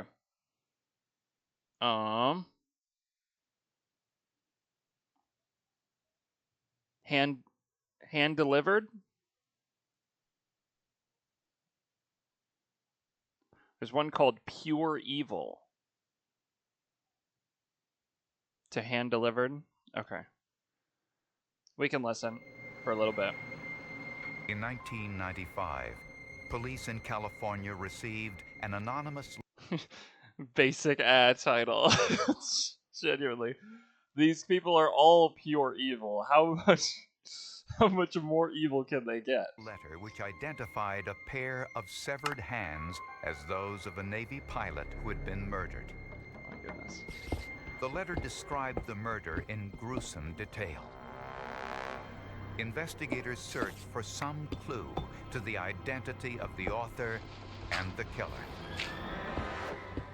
I thought we were gonna see this guy. Jesus, okay. Alright, chill out. Goddamn. Okay, alright. We are really into it this time. Really into it. Maybe if I talk over the music, it won't get me with copyright. So I'm just gonna keep talking. I'm talking, and I don't know. I really don't. I just, Yeah. Was that good? San Diego, effective, the second largest city in California. Its bay is one of the finest natural harbors in the world and is home to one of the largest naval bases in the country. In 1994, workers at the San Diego Fibers Corporation were sifting through some cardboard in a recycling bin. Oh, huge. Huge! We weren't even that far. They made a gruesome Thank discovery. God. 2 human hands. What? First, I wasn't sure that this was legitimate. I thought hand delivered. Holy title. Seemed a little bit strange. And we collected evidence as if it was a normal homicide with a complete body. This was a little bit different because all we had were hands. X-rays showed degenerative damage of the joints consistent with an individual over age 60, and the size of the fingers and knuckles indicated they were men's hands. Okay. The right hand had one distinctive feature. The thumbnail was missing. Uh-oh. Detectives checked local hospitals and morgues to see if they had a body of an elderly man without hands. How do you even ask that? On the other that? side of town, Mary Mead and Terry Holland were beginning to worry. They hadn't seen their father, Don Harden, in more than a week. And I called everybody that I could possibly get a hold of. Have you seen him? Have you heard from him? Nobody had heard anything. So that's at the point where I really got scared because I thought, where would he have gone? It's very hard to explain. You go through scared, and then almost an anger, and then worry. When police learned that Don Harden was missing the thumbnail of his right hand, they knew immediately, and a fingerprint analysis confirmed that the hands were those of 74-year-old retired Navy pilot Don Harden. Don Harden. It's a shock. I felt that we were in some badly produced police story from TV. I mean, this doesn't happen in real life, and it just really threw us for a loop. When homicide detectives searched Don Harden's home, they found evidence of robbery. The television, VCR, and microwave oven were all missing. So was Harden's pickup truck. The TV guide was opened to March 28th, which was probably the last day Don Hardin was home. Damn. Small drops of blood were found in the kitchen, and it appeared that detergents and bleach had been used to wash the kitchen and bathroom floors. We were under the impression that it was either a missing persons report or a theft involved with Holy a missing fatty. person. Eating so loud you can't never hear the lose story. hope. You never lose hope.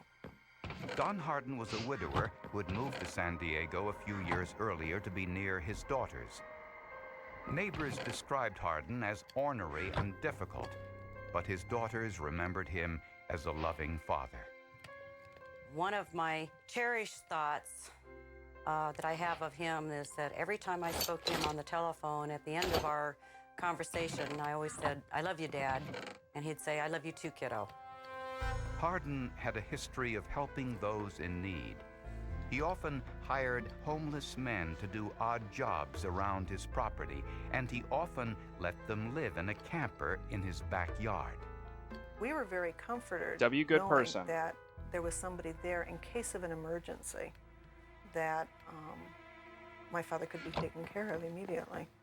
Well, I think that's really great. There's a guy there that can kind of keep an eye on Dad. He's kind of a companion to Dad, gives him some, someone to talk to. He helps him out. I felt good about it. Police were on the lookout for the items stolen from Hardin's home. We, in fact, did recover some of Mr. Hardin's property. It was, I believe it was a wallet and a driver's license and maybe some Army medals. And we followed that up on that to find out if we could, that would lead back to a suspect. That was kind of a dead end. It was found in a dumpster, and we really couldn't put that back to a viable suspect. Investigators had no idea what happened to the rest of Don Hardin's body, but they suspected something terrible happened inside his home.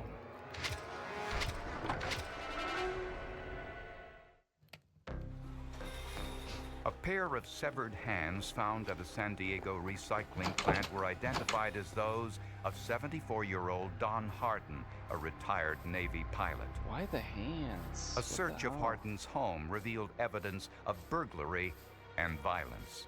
We were in the kitchen, and the kitchen floor had a fine white powdery substance unevenly applied over the whole floor. It was pretty obvious that some cleanser had been used to clean the floor up. We noticed that there were I thought it was gonna be cocaine. What? blood spots throughout the carpet, which led from the kitchen around through the living room and towards the bathroom. Behind the hamper, detectives found a blood stain and some human tissue inside the heating grate. To find out whether blood had been cleaned up, detectives administered luminol, a chemical which fluoresces when it comes into contact with the iron component of blood, even after it has been removed with water and detergents. When you spray luminol, it doesn't really hurt the blood itself. It helps you find it, so it doesn't compromise the evidence. It just helps you locate the evidence. It helps you find a scenario as far as what happened. It's a presumptive, it's not a conclusive, but it's a tool that we use.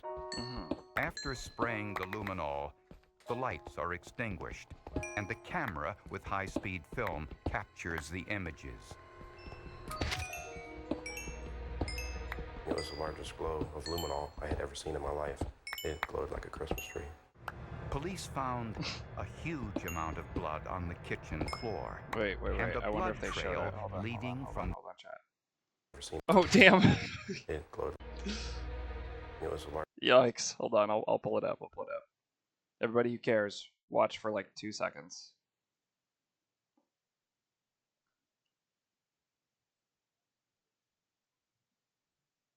Perhaps. Look at that. Damn. That's crazy. Okay. Christmas tree, bro. Lit up like a Christmas tree. Yeah. Hell, I mean, shit. That one kind of is a Christmas tree, low key, but yeah. Damn. That's a lot of fucking blood. My God. Largest glow of luminol I had ever seen in my life. It glowed like a Christmas tree. Police found a huge amount of blood on the kitchen floor, and a blood trail leading from the kitchen to the bathroom. And in the bathroom, there was even more blood. Oh, hold up. DNA Oh, wait. Room. There was even more. It's not as impressive in the bathroom. I won't even show you.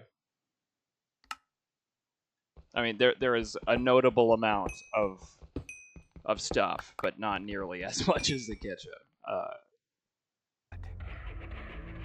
DNA tests revealed the blood was Don Harden's. The amount of blood led forensic pathologists to conclude that Harden could not have survived such a devastating attack. So he was getting...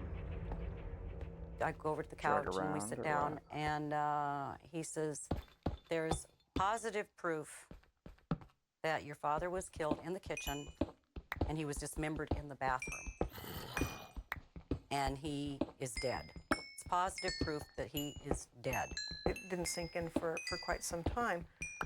But there's disbelief. There's the question why.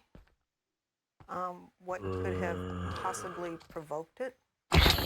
Harden led a simple life in retirement, similar to the naval retirees in San Diego. Similar to other naval retirees in San Diego. I thought that was me. Would want It was him the video. dead? And who would go to such lengths to conceal the murder? Yeah. The day before he disappeared, neighbors saw Don Harden with one of the homeless men he allowed to live in his backyard camper. His name was Dale Whitmer, a 41-year-old drifter who had a police record for vagrancy and intoxication, but no past history of violence. Dale, come on, man. Going out to the car. Don't tell me. Carrying something wrapped up in a piece of cloth. A bundle, like putting it in the rear seat. Whitmer denied any knowledge of Don Harden's whereabouts. Whitmer said that Harden had loaned him the pickup truck but hadn't seen him since. He said he worked for Harden on and off for years, and said he regarded the old man almost like a father. But friends and neighbors disputed that. Dale had told other people, neighbors, that the old man was bothering him, and that he was really getting mad, and that he was tired of the old man poking him and calling him names and belittling him. Quick pause. So Sammy, that tree in the back of the house, I was talking about it last stream, and I was saying, if I ever find a cherry blossom biome, I'll replace the tree with those leaves. And guess what we just fucking found? Come on now. Huge W. Okay. All right. Sorry. I just wanted to talk about that for some fucking reason. During the police interrogation, Whitmer was shown a photograph of the severed hands. They're Don Harden's hands. How did you know that? And we asked him how he could know Give me 2 such a seconds. thing. And he,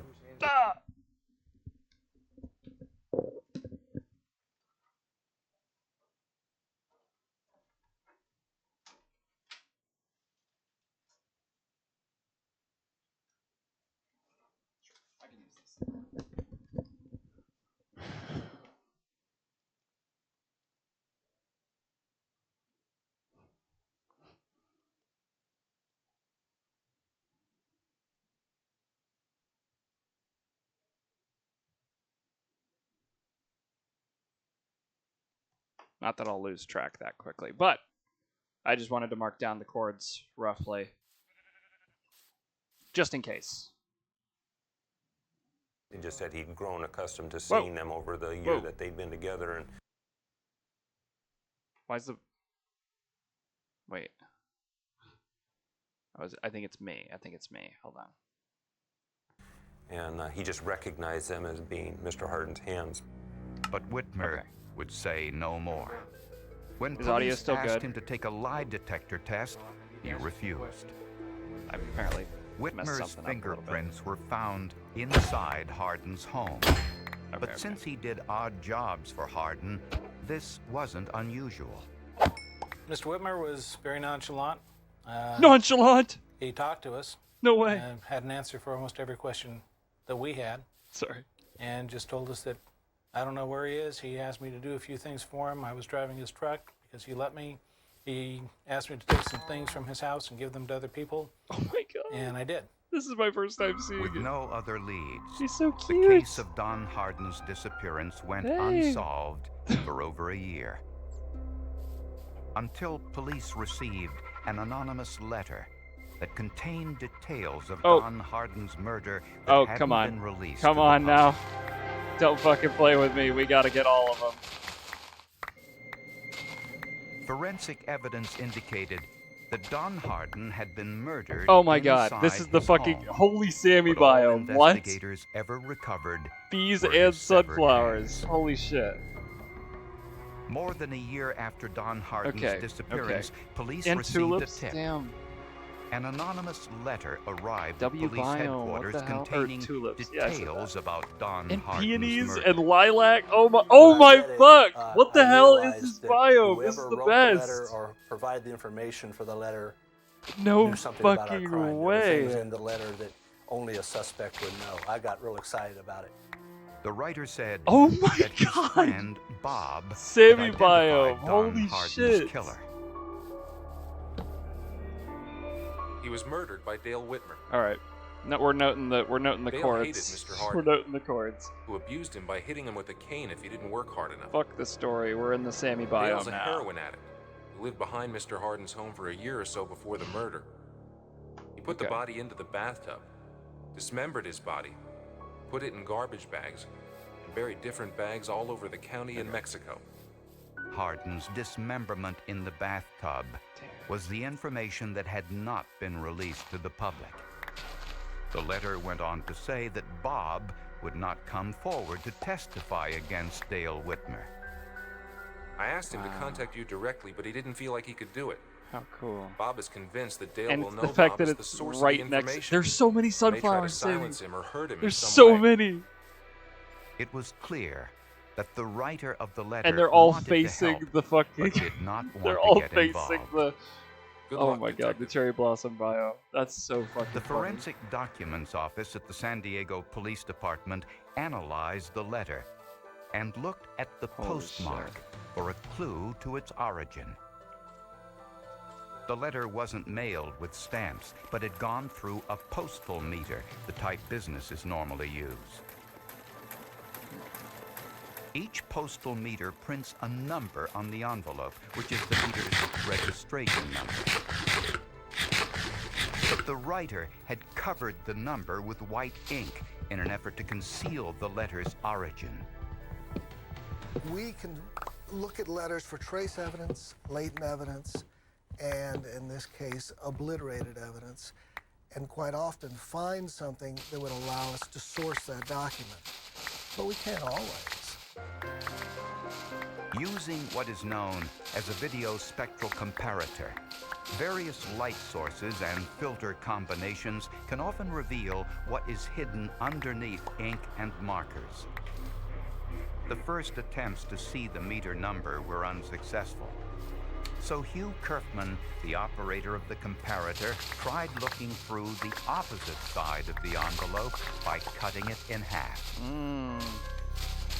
He then used a blue-green light to penetrate the white ink. This is way too many and leaves. it worked. I do not need all So of it's a these. pretty clear image, and Detective Lang looked at it and quickly said, well, there it is. The number of the meter, 5197451. The initials PB on the postmark indicated the manufacturer, Pitney Bowes. The Okay. serial number revealed the state, city, street name, and office address of the postal meter. It was located at Davis Capital Management in La Mesa, California. The owner of the company was Mark Davis, who was also a bishop in the Mormon Church. When What? confronted by police, Davis admitted that he wrote the anonymous letter. The source of his information was a member of his church. But Davis refused to identify the source further, citing the religious privilege that exists between the clergy and a church member. Prosecutors took Mark Davis to court, and a judge ruled against him. The religious privilege hurdle is not absolute in the sense that not every communication with a clergyman is protected. In this instance, the judge found that there was actually a good argument that this is not protected by the priest's penitent or clergyman's penitent privilege. The court ruled that the information might have been privileged at one time, but once Davis wrote the letter to police, the privilege was broken. Mark Davis complied with the court ruling and identified the source of the information. Bob was Dale Whitmer's own daughter, Andrea. She was the trickiest, most difficult, most sensitive witness we had to deal with, in that she loved her father, even though he had murdered this man, and that's something that you would expect. She also never expected to be found out, and yet she was, and she was dragged into this. Dale Whitmer was arrested and charged with murder. God, I need all the freaking flowers. Dale Calvin Whitmer. On September 15, 1997, Dale Whitmer went on trial for the murder of Don Hardin. He pleaded not guilty. The star witness against him, his daughter Andrea, found herself in a difficult position. If she lies on the stand to protect her father, she betrays her God. If she tells the truth on the stand, she is true to her religion, but she betrays her father. Fuck that. Sister Andrea Whitmer. Andrea Whitmer chose to tell the truth, and she Goes corroborated against religion. everything that Mark Davis had written in his letter. The letter said Dale Whitmer was a heroin addict and desperately needed money. Okay. Prosecutors believe that on March 28, 1994, I can't get over Dale this Whitmer cool-ass walked file. into Don Hardin's kitchen and killed him. Okay. The motive was robbery and revenge for past abusive treatment. The luminol evidence suggests that Hardin was bleeding profusely in the kitchen, and the body was dismembered in the bathtub.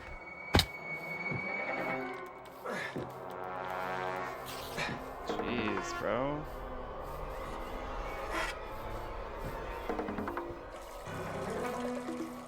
Traces Whoa. of blood and human tissue were found behind the hamper on the heating grate. Whitmer later removed the blood evidence with water and detergents, but the iron component in the blood was easily detected by the luminol. Whitmer stole Hardin's TV, VCR, and microwave oven and sold the items to buy drugs. Brother. Over time, Whitmer disposed of Hardin's body parts in numerous dumpsters throughout San Diego and Mexico.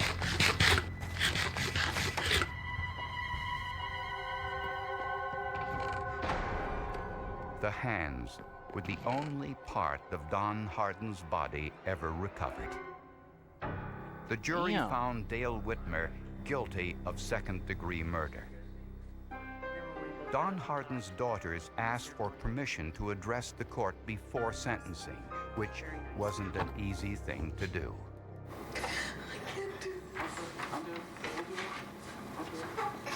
He almost got away with committing this hideous crime. I am grateful he will be in prison and not able to inflict himself on another family. This ordeal has renewed my faith in the criminal justice system. Life without my father, and Father's Day is the hardest for me. We really miss him. I find myself still wanting to pick up the telephone and call him. This is some chilling murder. Dale Whitmer was sentenced to 15 years to life in prison. We would have been unable to prosecute him but for the luminol work and, of course, a letter. It would have been unsolved. There was a probability that we would have known who did it, but we would never been able to prove it. Obviously, finding the hands was an important case, but the forensics allowed us to examine the scene. You know, it's about find the close amount to of the end blood when they loss start that glazing the forensics. was Yeah. there at the scene. the extent of the scene. I get it. And obviously the envelope played a very, very big part in this case. I hope that with all the forensic technology that they have, that anyone that's possibly even thinking of doing any kind of wrongdoing, that they'll stop and think about it before they do it, because with all the forensic technology that's out there, they're going to be caught.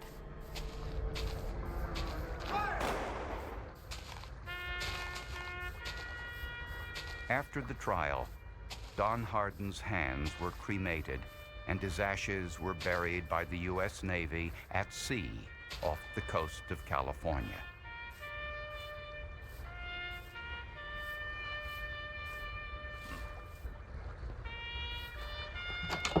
After it was all over, we just felt so much better. We felt like, okay, it's closed now. Dad's had his proper burial at sea. It's over. Those were his final wishes, and we carried out those wishes. W story. Bottom line, dude, I'm like, I'm a pretty, you know, empathetic, sympathetic person, but letting homeless people live in my home just 'cause, I don't know about that one. Not that one, Chief. I don't think so. Those guys are, you know, sometimes they're okay, but like, Jesus. Doing it so frequently that you're known for that is scary. But, okay. W Flowers, by the way. We're going to start the greenhouse soon. Maybe after I go to the nether. I don't know. We'll see. We'll see. Okay.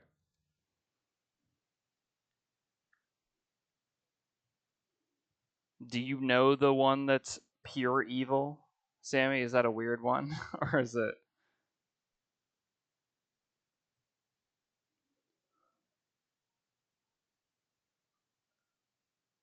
Or fire.com? That's probably arson. Oh, I got you.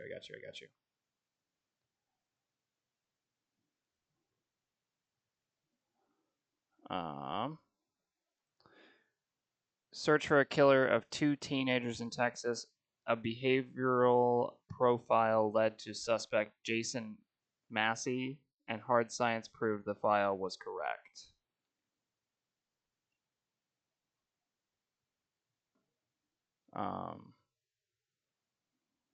Seems like it might be semi-decent, but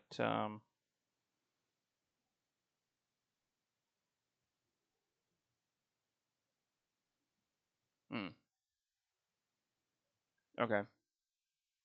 So should we watch it? It's like, you know, I really don't fuck with. Yeah. We'll listen to it. I don't fuck with listening to stories about like on a sweltering fire.com Texas summer day in 1993. A work I don't fuck with crew stories that are about something kids. Unusual off the side of the road. I don't. Under a thicket of thorn bushes was the nude, decapitated body of a young girl. Just 200 feet away was another body, a young white male. Residents of this small town wondered who would brutally kill 2 young people in this way, and what was the possible motive.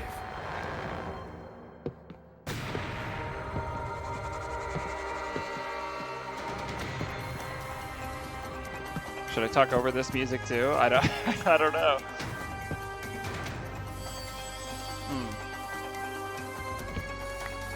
We can try to watch it. It's just like when it's like a really bad one about kids, that's when I'm just kind of like, you know, huge downer. I'm trying to, you know, in a way make light of these, you know. Cut off so road. If it's really bad, a remote spot in Tellico, Texas, linked by a rickety wooden bridge over Smith Creek. This is the area. Skip this one. Where a road crew discovered the nude body of an adolescent girl. She had been shot, stabbed, decapitated. There we go. Okay. Just like 2 seconds too late there. 2 seconds too late there. That's okay. In 1996, a fire broke out in a rental home in North Carolina. At least we know One now. child died. I guess. Another was critically injured. To the family, the fire was a mystery. To investigators, it was murder.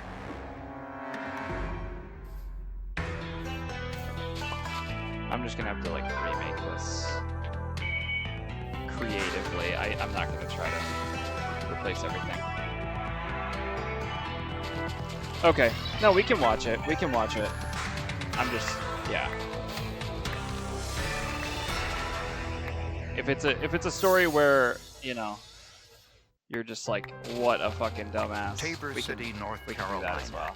A small, rural, sweet potato farming community in the western part of the state, and home to the Henson family.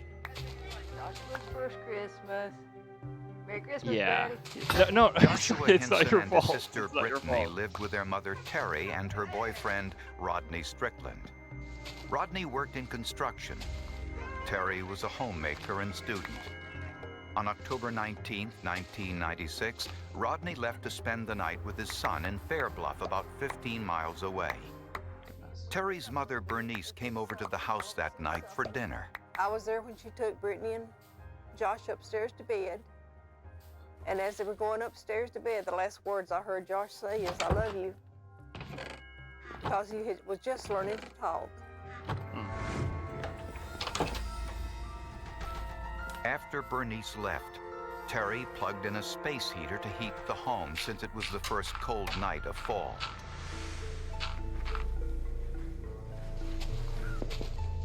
She fell asleep on the sofa in the living room around midnight.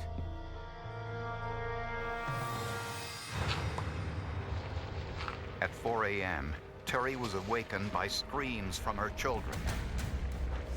The house was on fire. The thick smoke and flames made it impossible to reach the children. The only thing Terry could do was call the fire department. The police arrived first, and an officer also tried to rescue the children. He too was unsuccessful. He went kind of past me and got almost to the top of the stairway and said, "We can't get in." To clear the way, Terry moved the space heater at the bottom of the stairs. By the time firemen arrived, the upstairs was almost entirely in flames. The children were rushed to the hospital, both in critical condition. It's really hard to recognize her as Brittany. She was black from head to toe. And they told me when I got there they didn't think she'd make it. Brittany was fortunate. She survived the fire. Tragically, 17-month-old Joshua did not. They finally came out and said that he didn't make it. They did ask me if I wanted to see him. They suggested I didn't. But that I could, that, you know, they had to ask. And I didn't. Yeah, I really loved him a lot. I really loved him like he was my actual child. I loved him like that. He was my actual child. Damn. I loved him like that. That's crazy. I wanted my baby brother to at least have a long life. Because he did hardly even had a life. He was too young to die. When the fire was extinguished, local authorities found evidence that the fire started in the children's bedroom closet. At first, they thought that Brittany might have been playing with matches, but when they looked into Terry Henson's background, they uncovered The good version information of which the knower. made Yeah, them genuinely. suspect it might have been murder. Brittany Hinson, now 8 years old, remembers the horrible fire that burned through her home 4 years earlier. I was burnt all over, and I had died, and I was up in heaven, and believe me, it's beautiful. And the rivers were rainbow paths and bridges, and were gold, and the houses were made out of clouds, which had the names on top that were of the people that we owned. I'm special because I had died and I came back alive. That's why I think I'm special. Her younger brother Joshua, just 17 months old, died in the fire. Give me a second. I just miss I'll him fix a lot. it, Trust. I'll fix it. I wish he hadn't died. I mean, he was so young. With any kind of house fire, officials try to identify the cause. Generally, a fire burns longest at or near its point of origin, so the room with the most damage is usually where the fire started. Most of the damage was in Joshua's bedroom, which was at the top of the stairs. Investigators found a V-shaped pattern on the wall in Joshua's bedroom closet. It's a pattern that occurs when something combustible is against a wall. This discovery told investigators that the fire started on the closet floor and traveled up to the attic. A melted copper electrical wire was hanging from the attic, which investigators concluded had been burned in the fire and was not the cause of it. Oh. Special agents from the North Carolina State Bureau of Investigation and the Federal Bureau of Alcohol, Tobacco, and Firearms assisted in the investigation. Slight pause here. Sammy, how do you feel about the tree? Is it too tall? Is it too... I feel like this angle looks pretty good. On other angles, it kind of makes it look really strange, but I don't know. I don't like completely hate it. Okay. Something like that.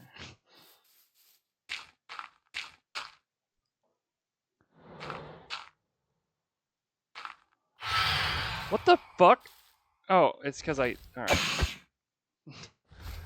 Okay, alright. The last angle? Wait. Was that like from like over there? Okay, wait. Brother, I'll sleep in 2 seconds. Fuck you. Side of the house. Okay, wait. I'm gonna sleep first. Trust, I'll get there.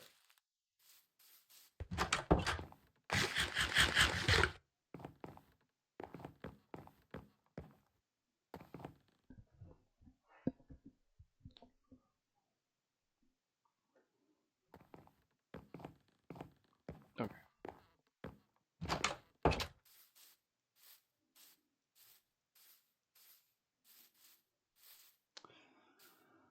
That does look pretty good, doesn't it? Shit.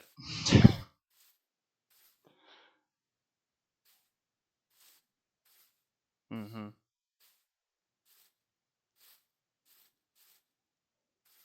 Yeah, that looks good. That looks good.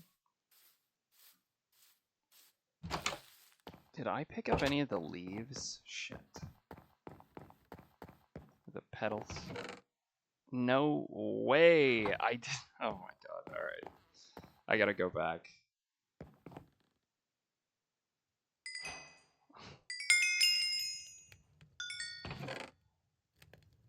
So why am I getting so much copper? I'm really not sure. I think I have an idea of how to make it into the greenhouse, because like oxidized copper has a really nice green, and I thought that the green would look kind of like greenhouse metal green. I'm not sure about that yet, but that was kind of my idea, because there's really nothing else that looks quite like it, other than maybe like the nether, the blue nether wood, maybe. I don't know. Anyway. investigation. They eliminated the nearby electrical outlet as the cause. And when they couldn't determine how the fire started, they concluded that someone had set it intentionally with a match or lighter. No freaking way. I was told by the state agent that anyone who was in that house that night was a suspect. Yeah. Anyone who had been in the house that evening would have been. Investigators first talked to Hello. Brittany to see if she had been playing with matches that night. They were satisfied she had not.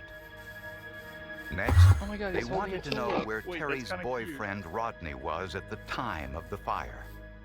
Rodney had plenty of alibis. He was back in Fair Bluff with his Two of son, them. spending the night. Oh my God, this Plenty one's of holding people one saw too. him. Wait, they're But kinda cute. investigators were most suspicious of Terry, since she was sleeping on the sofa downstairs when the fire broke out, instead of in her bedroom upstairs. Wait, go back. And I they wasn't also- listening. I was talking Terry. about Enderman. But investigators were most suspicious of Terry, since she was sleeping on the sofa downstairs when the fire broke out, instead of in her bedroom upstairs. What the freak? And they also discovered that a few years earlier, she had given 3 older children up for adoption. The only reason Terry let those children go was because she did love them enough to want the best for them. And at that time, she could not give them anything, not even a home. She didn't have a job. She didn't have a car. She didn't have no money. She didn't have anything. People made a leap from that event, the adoptions, to somehow that becoming a motive for killing her other child. Witnesses also told police that at the fire scene, Terry behaved suspiciously. Her mama said that she had been depressed, said she had been bringing books over for her to read at night. And her boyfriend said that she would sleep on the couch. They just didn't think Terry was acting the way a mother would act if, Oh my God, look at all the a child had been killed in a fire. There was just something wrong to them about it. She was blamed for the fire. She was blamed that she's the one who did the fire. No, she didn't do it. She didn't do a single thing. Terry denied having anything to do with setting the fire.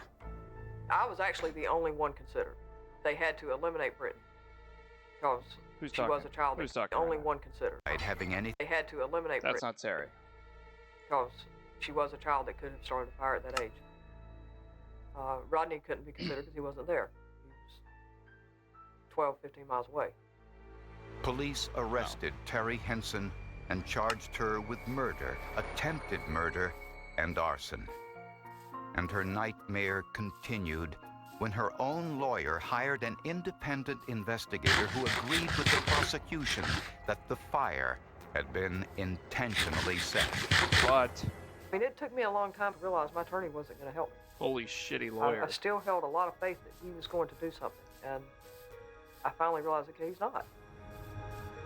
If convicted, Terry could face the death penalty. Wait, was it Terry? For 61 days, Terry Henson sat in a North Carolina jail cell, waiting to be tried for murder and sat in a North. Eventually, Terry was released on a $200,000 bond, but remained under house arrest. And with no one else to turn to, Terry conducted her own research into the fire that killed her son Joshua. Okay. First, with her computer, she made a search on the internet. She typed in the word fire. I spent several days, probably weeks, looking on the internet for something that would help my case. I didn't understand the internet as far as there being actually people out there that you could talk to. Wasn't sure of how to talk to them if I did know. It was slow going until Terry found an article written by a fire investigator in Sydney, Australia. No, not El Sammy. Not El Sammy. Or arson by Tony Cave. The article It's not that described bad. common mistakes investigators I don't think it's bad. make when We're halfway, but determining I'm the still cause of a suspicious fire. Listening to it. Specifically, it discussed the role of bias in fire Might be a little bit. investigation. For example, we'll see. Arson investigators tend to look for arson, and insurance investigators tend to look for insurance fraud. The article recommends that fire investigators have a scientific or chemical background. Terry desperately wanted to get in touch with the author. I didn't understand email. When I saw the little envelope thing on his page, I clicked on it, and it, like a blank page pops up for you to type in. So I just assumed, okay, well, I can send this to him. And I still didn't understand how he would get back to me.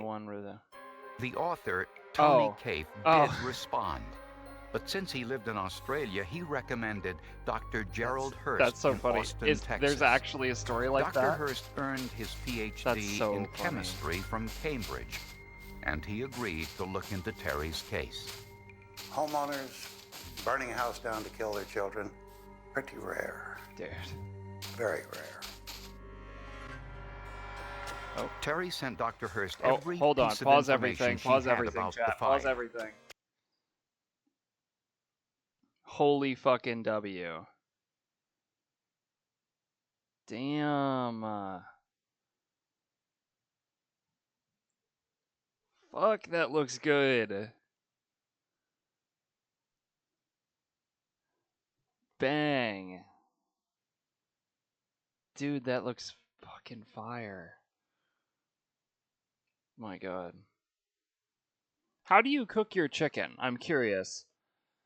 Do you put it in the oven? Because I feel like I've seen you have it on like a cookie sheet kind of thing.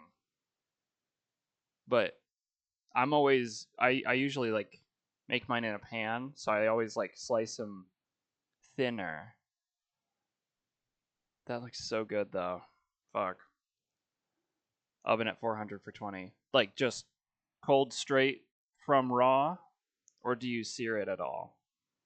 Or whatever. That looks so good. Too lazy. I don't blame you, honestly. Damn. Giving me ideas now, because I'm basically going to copy that, except instead of chickpeas, it's just going to be pasta. That's about it. Oh, fuck. Wait. Okay. You have to remind me. Well, okay, you don't have to remind me. But I need heavy cream, and I need to buy more chicken. I think that's all I should need, at least for food tonight. Or for meal prep tonight. I'm trying to think. I have plenty of spices, plenty of all the other shit. I still have a lot of pepper left. Yeah.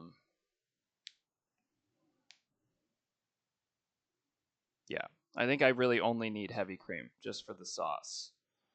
That's it. And maybe more Parmesan. I don't know. I'm just fucking. I need to get way better at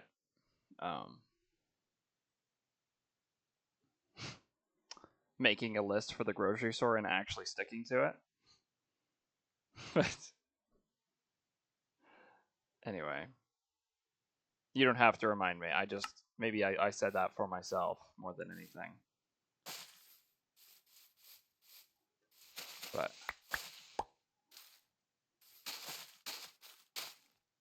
you will trust. Okay. Fingers crossed. I can't do that.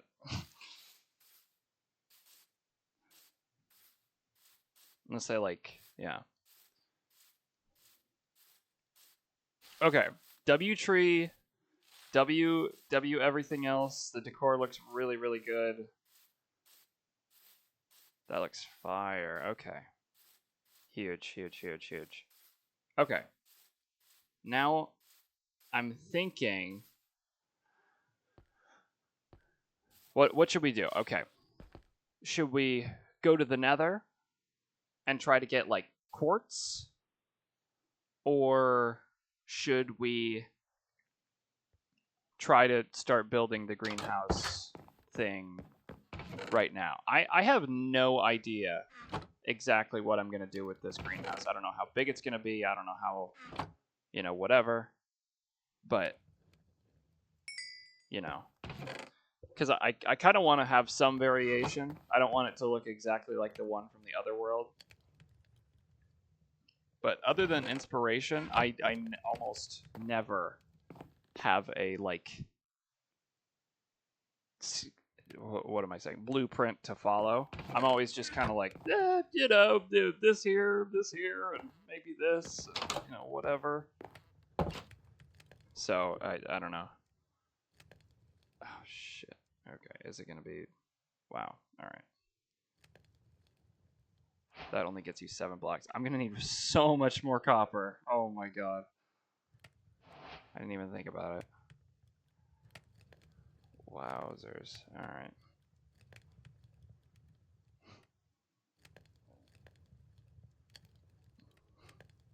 A lightning rod. Alright.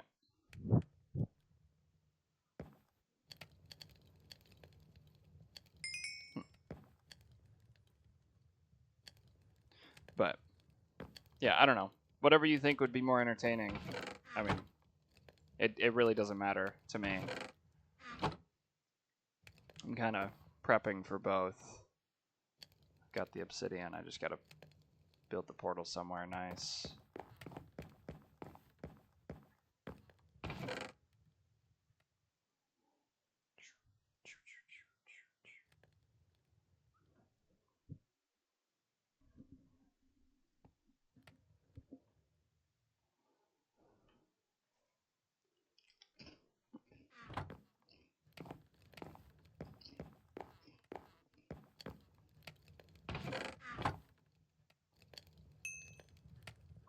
Or, evidently, we might have to go back to mining to get more copper.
It seems...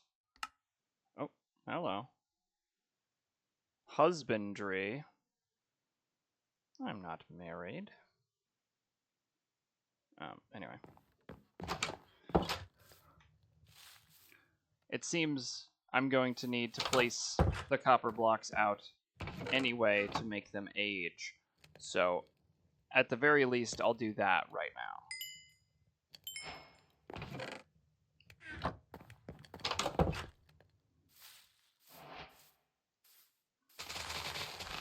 I think I'll probably do it like right here. Or like over there. I'm not sure. This is a temporary spot.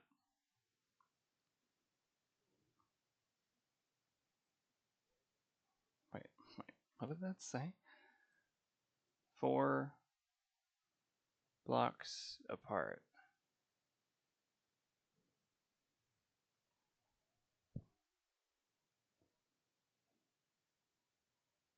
One, two, three, four. Okay. Alright. Fuck it. Whatever.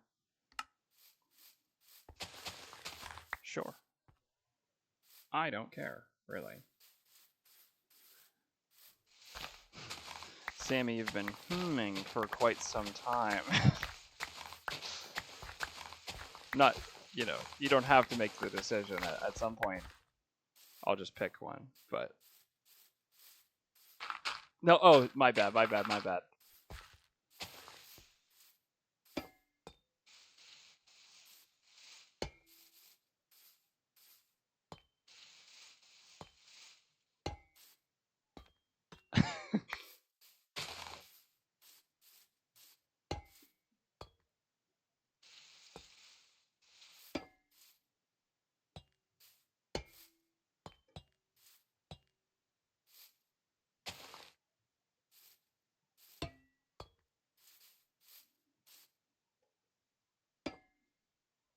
All right.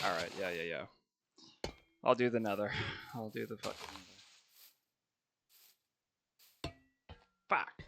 Okay. No shot. Okay. Where the fuck?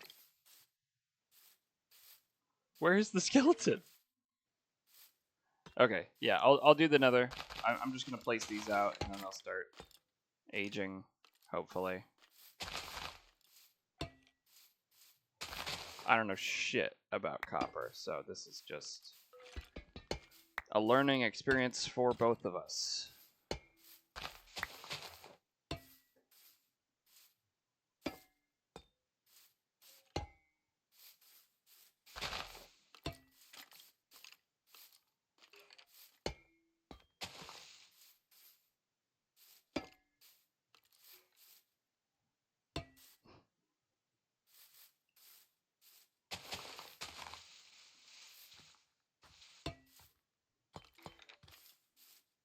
Okay, we're just gonna leave those out.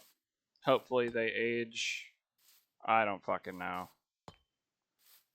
But anyway, let's get some sleep and then we'll build the nether portal. I still have your food pictures up on my phone. This looks so sick. Okay, actually, wait. Is Target open today? What the fuck?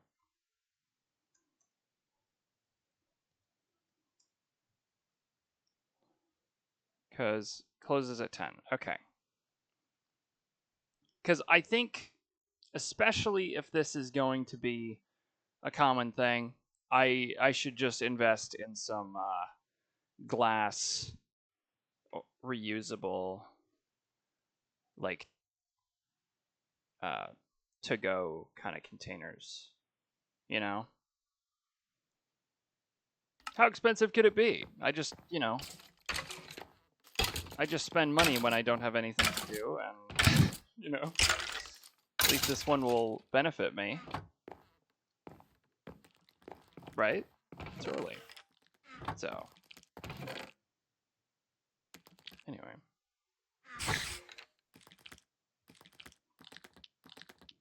I don't know if Target has them, or surely they do, right? I mean, come on, it's Target.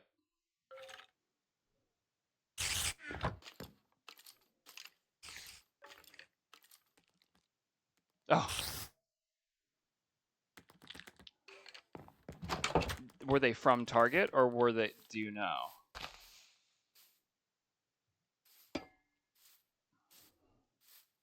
I guess, I mean, I know you said from Facebook Marketplace, but...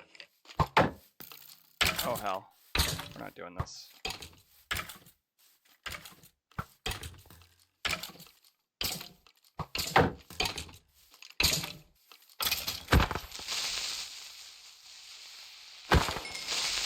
Okay.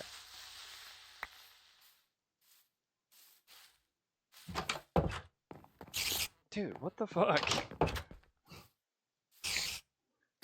A monster magnet of a house. Alright.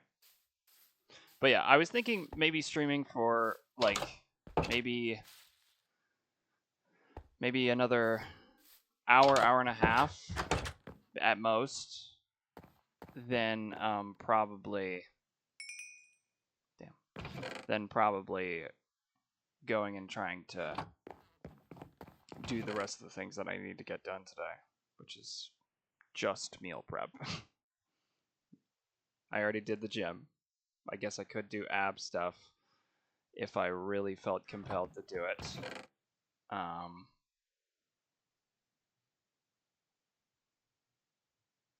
Okay.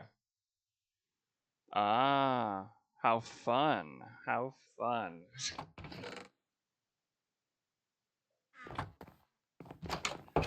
So maybe I stream for like another half hour. Does that work? Look at TJ Maxx. Okay. Alright. Maybe I'll do another half hour. I'll dip my toes into the nether. If it looks like shit. then you know, I'll just be shit out of luck, but it's okay. Also, Flint. Perfect. Sammy, did you ever watch the Minecraft movie? Surely you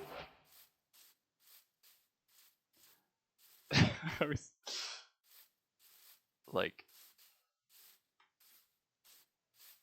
I remember it being such a thing. It was so funny going to see that movie because there were just so many children. We like everybody started clapping when Jack Black was saying the lines. You know, like the flinted steel. Like the theater just started cheering and clapping every single time without fail. Like golf clap type shit. It was like so dumb but so funny.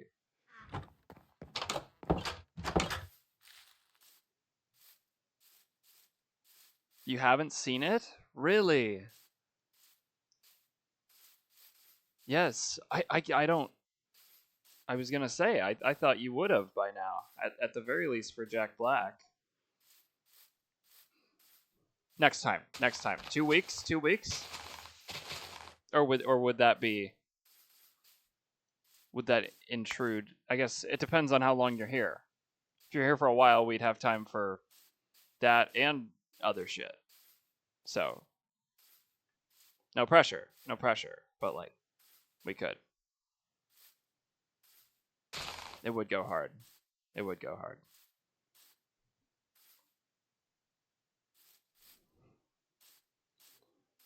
Okay, where the hell should I put this nether portal? Should I put it under the cherry blossom? Would that be kind of weird?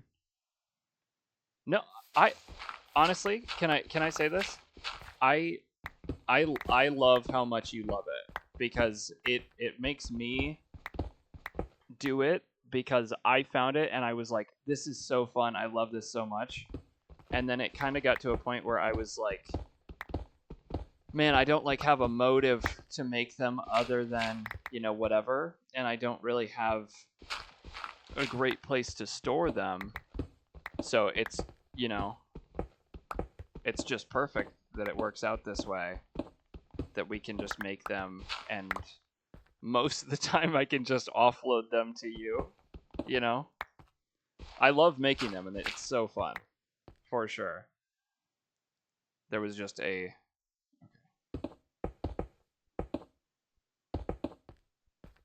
This'll work. I'll just add like a door or something.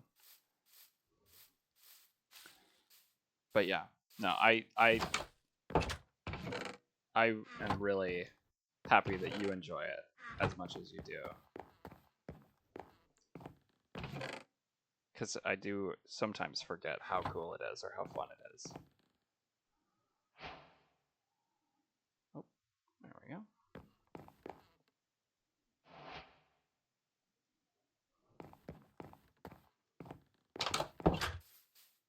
But yes, I assume I can find the Minecraft movie somewhere. Surely it's available somewhere. All right, here we go. Please don't get me killed. All right, here we go. The Nether. Am I? Oh, okay. Okay. Interesting starter biome. W. Wait. Oh my god, that's huge. A bastion right fucking there? Holy W. Wow. Okay. I don't know that I can do a bastion right now. Fuck. Why do I have 56 coal? I'll come back. Trust.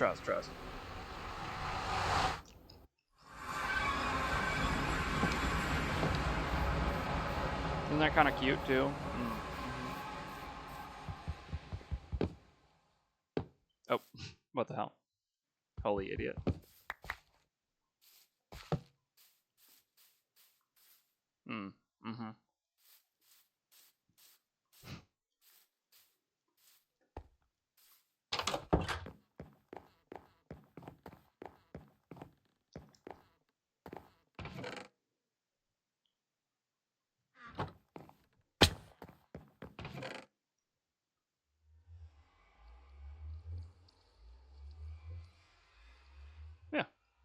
right? Surely.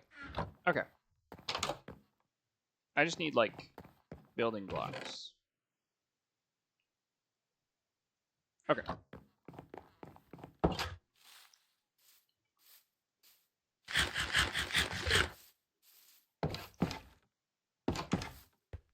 Alright, here we go. This literally might end in me dying, but it's okay. We have plenty of diamonds still. We'll be just fine. But these are... How am I gonna get down? I guess I could go to that and then drop, or just go all the way over.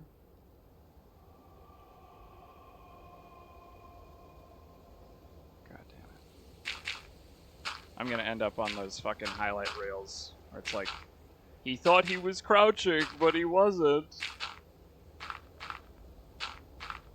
My finger is pressing shift so aggressively right now.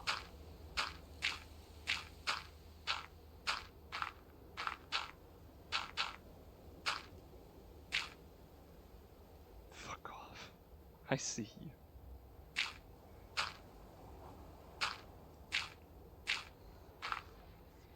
Oh my god.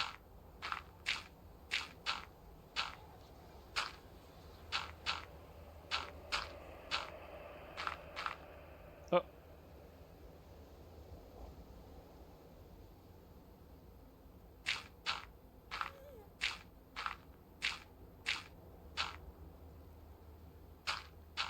The people that can manage to do any of that without crouching scare me. Those guys are psychopaths.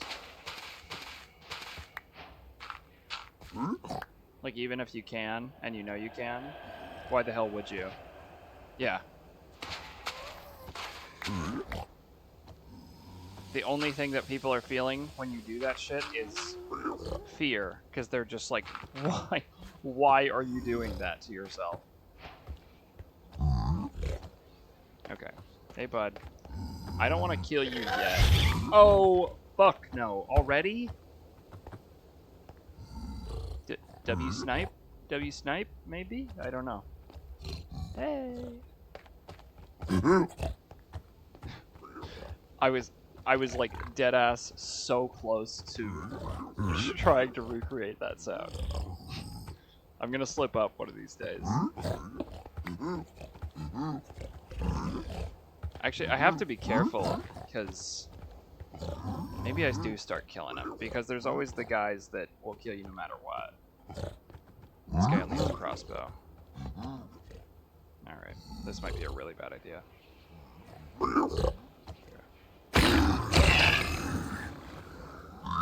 Holy fuck.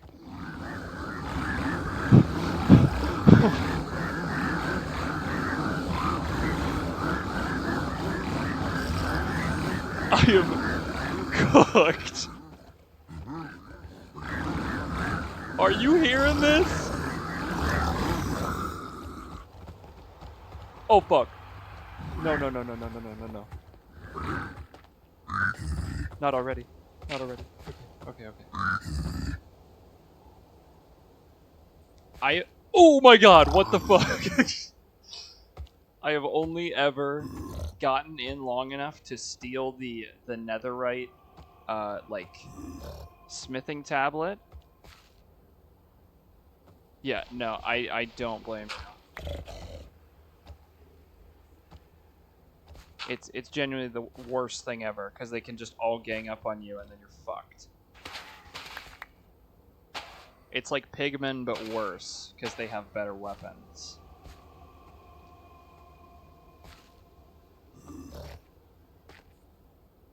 I guess they can't make that parkour jump, can they? Okay. That big... The one with the axe was... He was literally just here. Okay, okay. Come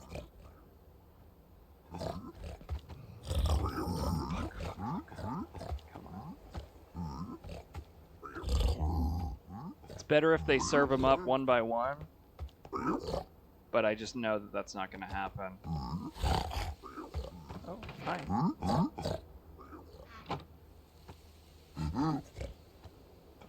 And if you take off your gold, then they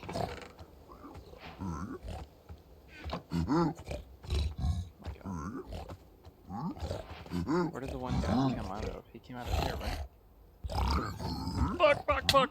Oh my god! I'm gonna die. I'm dead. I'm dead. Oh my god. Oh my god. Okay. Okay.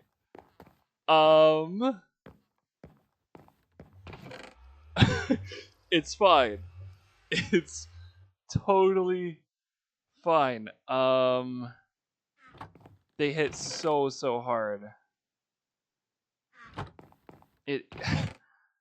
He's holding a fucking axe, like, oh my god. Oh my god, I'm gonna be pissed. I just made a whole thing and I already had one. Okay. Yeah. 4 hearts in one shit. Like, with nearly full iron armor. I guess, should I try diamond? Or would I just die and give it to all of them? You know? That seems like a really bad idea. But it's almost worse if I go without armor, right? Fuck. Okay. We're gonna play this super safe. Like, yeah, not by going in with 30 fucking iron ingots. Jeez, dude. Okay, we're gonna sleep quick. Gonna sleep, hopefully. Yep. Okay. I need more of just random building blocks. Cobblestone will work. Still didn't put the fucking iron away. Okay. Okay. I'll check your reel in like 2 seconds. 2 seconds. I'm on a rescue mission right now.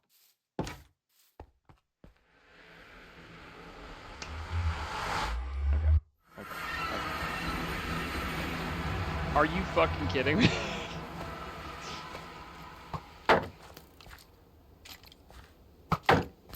Oh. I'll take it. They're good ones? Okay. I trust you. I trust you. But come here, you fat fuck. Alright. Oh. Is he smarter than he looks? He knows he can't get me, so he doesn't try. Fat motherfucker. Wow, my god! I'm so stupid! I'm so stupid!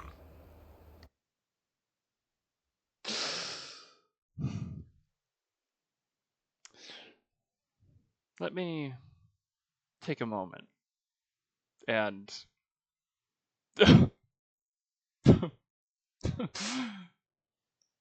uh-huh. Right. I'm just burning iron. I'm just, oh my god. Okay. Trust. This time.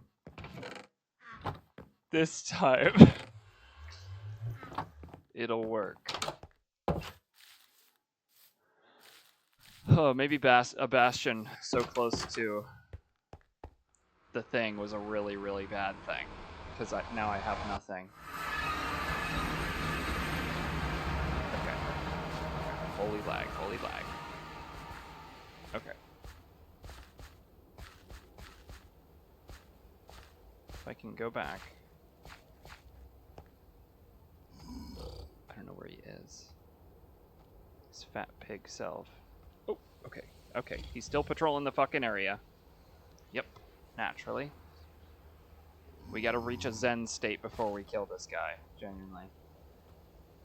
Okay. Is it a bad idea to go pick up the blocks now?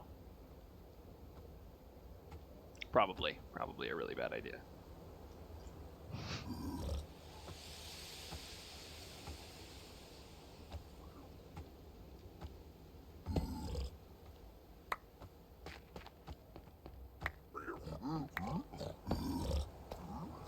Okay, I have a plan. I have a plan. I have a plan.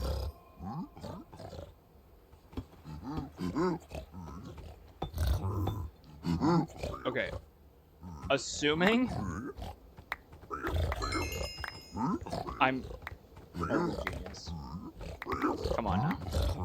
I deserve maybe a slight amount of. That was really smart for that move there.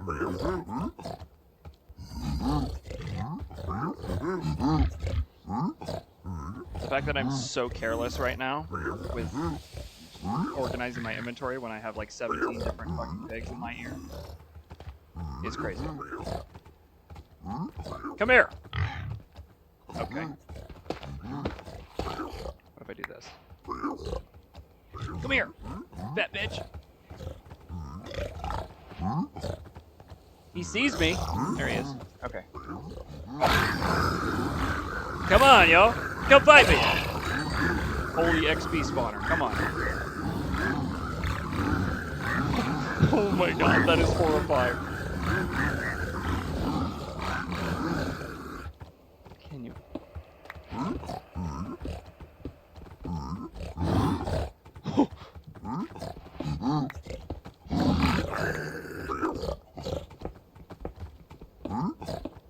Oh my god!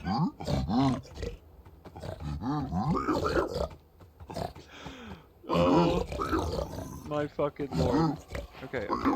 Trust. I know what I'm doing. No, I don't know what I'm doing.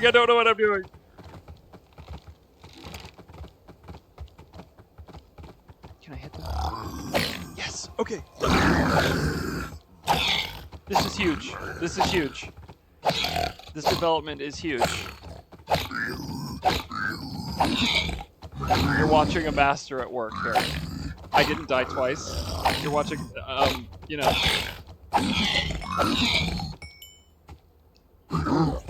There's still more. Oh, and a brute.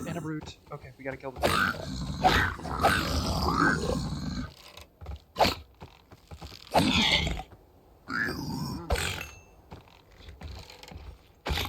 We hate the guys with the axes, bro. They are the worst.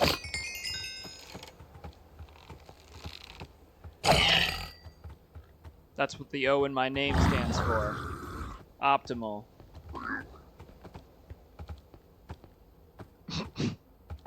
Stop. I know it was stupid. Okay, chill.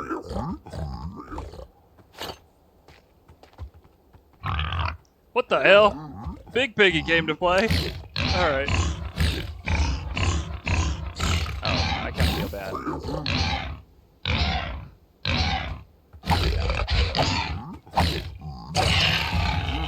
Oh. Holy pork chop, dude.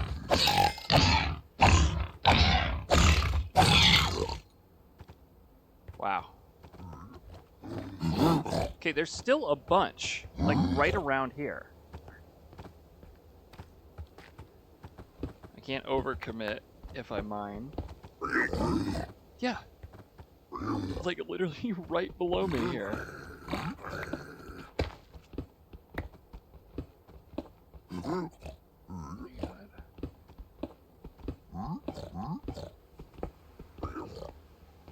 Okay. We're gonna go down slightly more.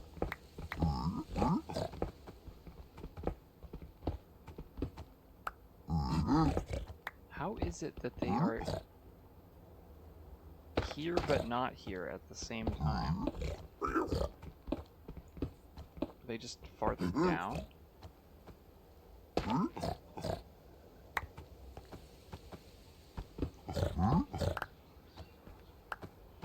Oh my god. Okay, they have to be just slightly farther down.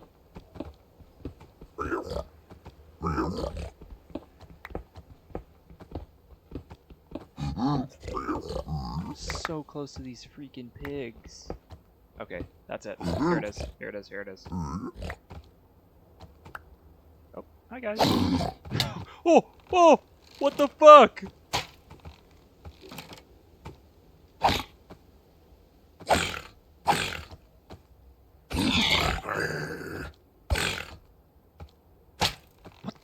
No. Come on. That's horse shit, and you know it. Shoot your buddy, bruh.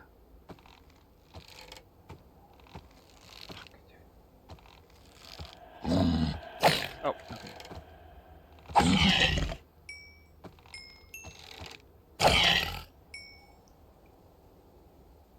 okay. W. I'm not hearing many more pigs. So we'll take that as a temporary win. Until we hear more, of course. Okay. Nothing else in here. Iron nuggets, like who the fuck cares? We just need to be really smart about that kind of thing. Oh, that's that. Okay. Big old piggy down there. Okay.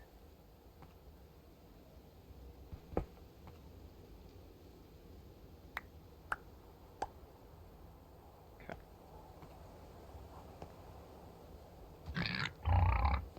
I don't like that. I think that's the big one again.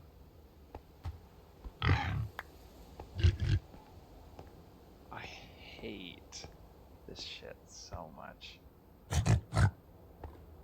You need to leave. No, it's okay. It's okay. It's okay. I might just. Oh, W. Wait, this is like one of the rarest new fucking music discs in a long time, apparently. I think we leave it there. I think we leave it there. I think I go back home and then I end stream and then I go about my life. Yes. Have fun at the barbecue, Sammy. Yes. I'm choosing peace. This second. This very second. Bye.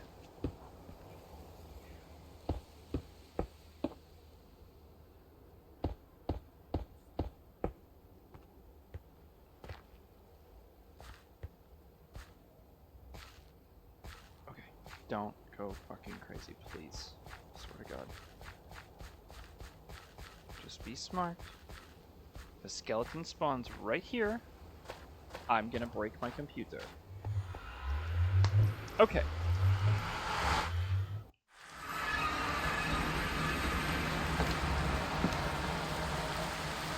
W choosing peace, strat. W choosing peace. Okay.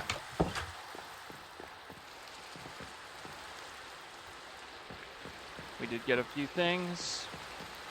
I'm gonna make a new chest.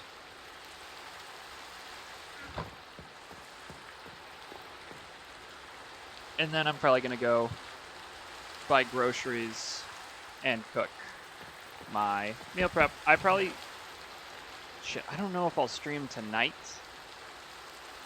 Maybe I will, because I have nothing else better to do. But, maybe not. I know you guys love to, you know, keep your days open for me. But, you know, this time, you know, you can overbook. You can overbook. I'll understand.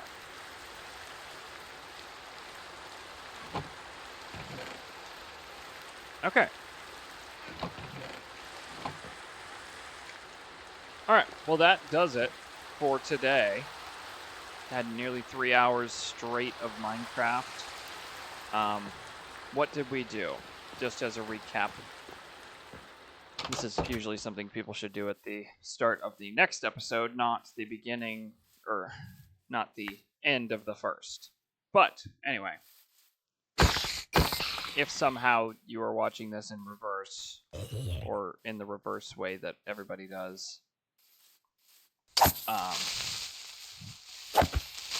I finished designing the house. I found a cherry blossom biome, replaced the tree in the back with the cherry blossom. I think it looks really good now. Found the Sammy biome, also known as the, what is it? Like, bee and flower biome. I don't know specifically what it would be called, but it had like every single flower and bees in it, and it was right next to a cherry blossom biome. So, got some sunflowers. Got basically every other flower in the game, except for like a few. And yeah. And this copper over here is the start of the metal that I want to use for the greenhouse that I'm gonna attempt to make. We'll see how that all goes.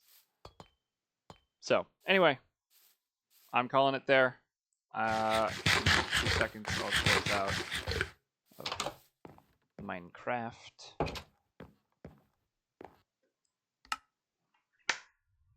Huge. Good progress. Don't know if I'll stream tomorrow. We'll see. But anyway, I will see y'all later. Bye-bye.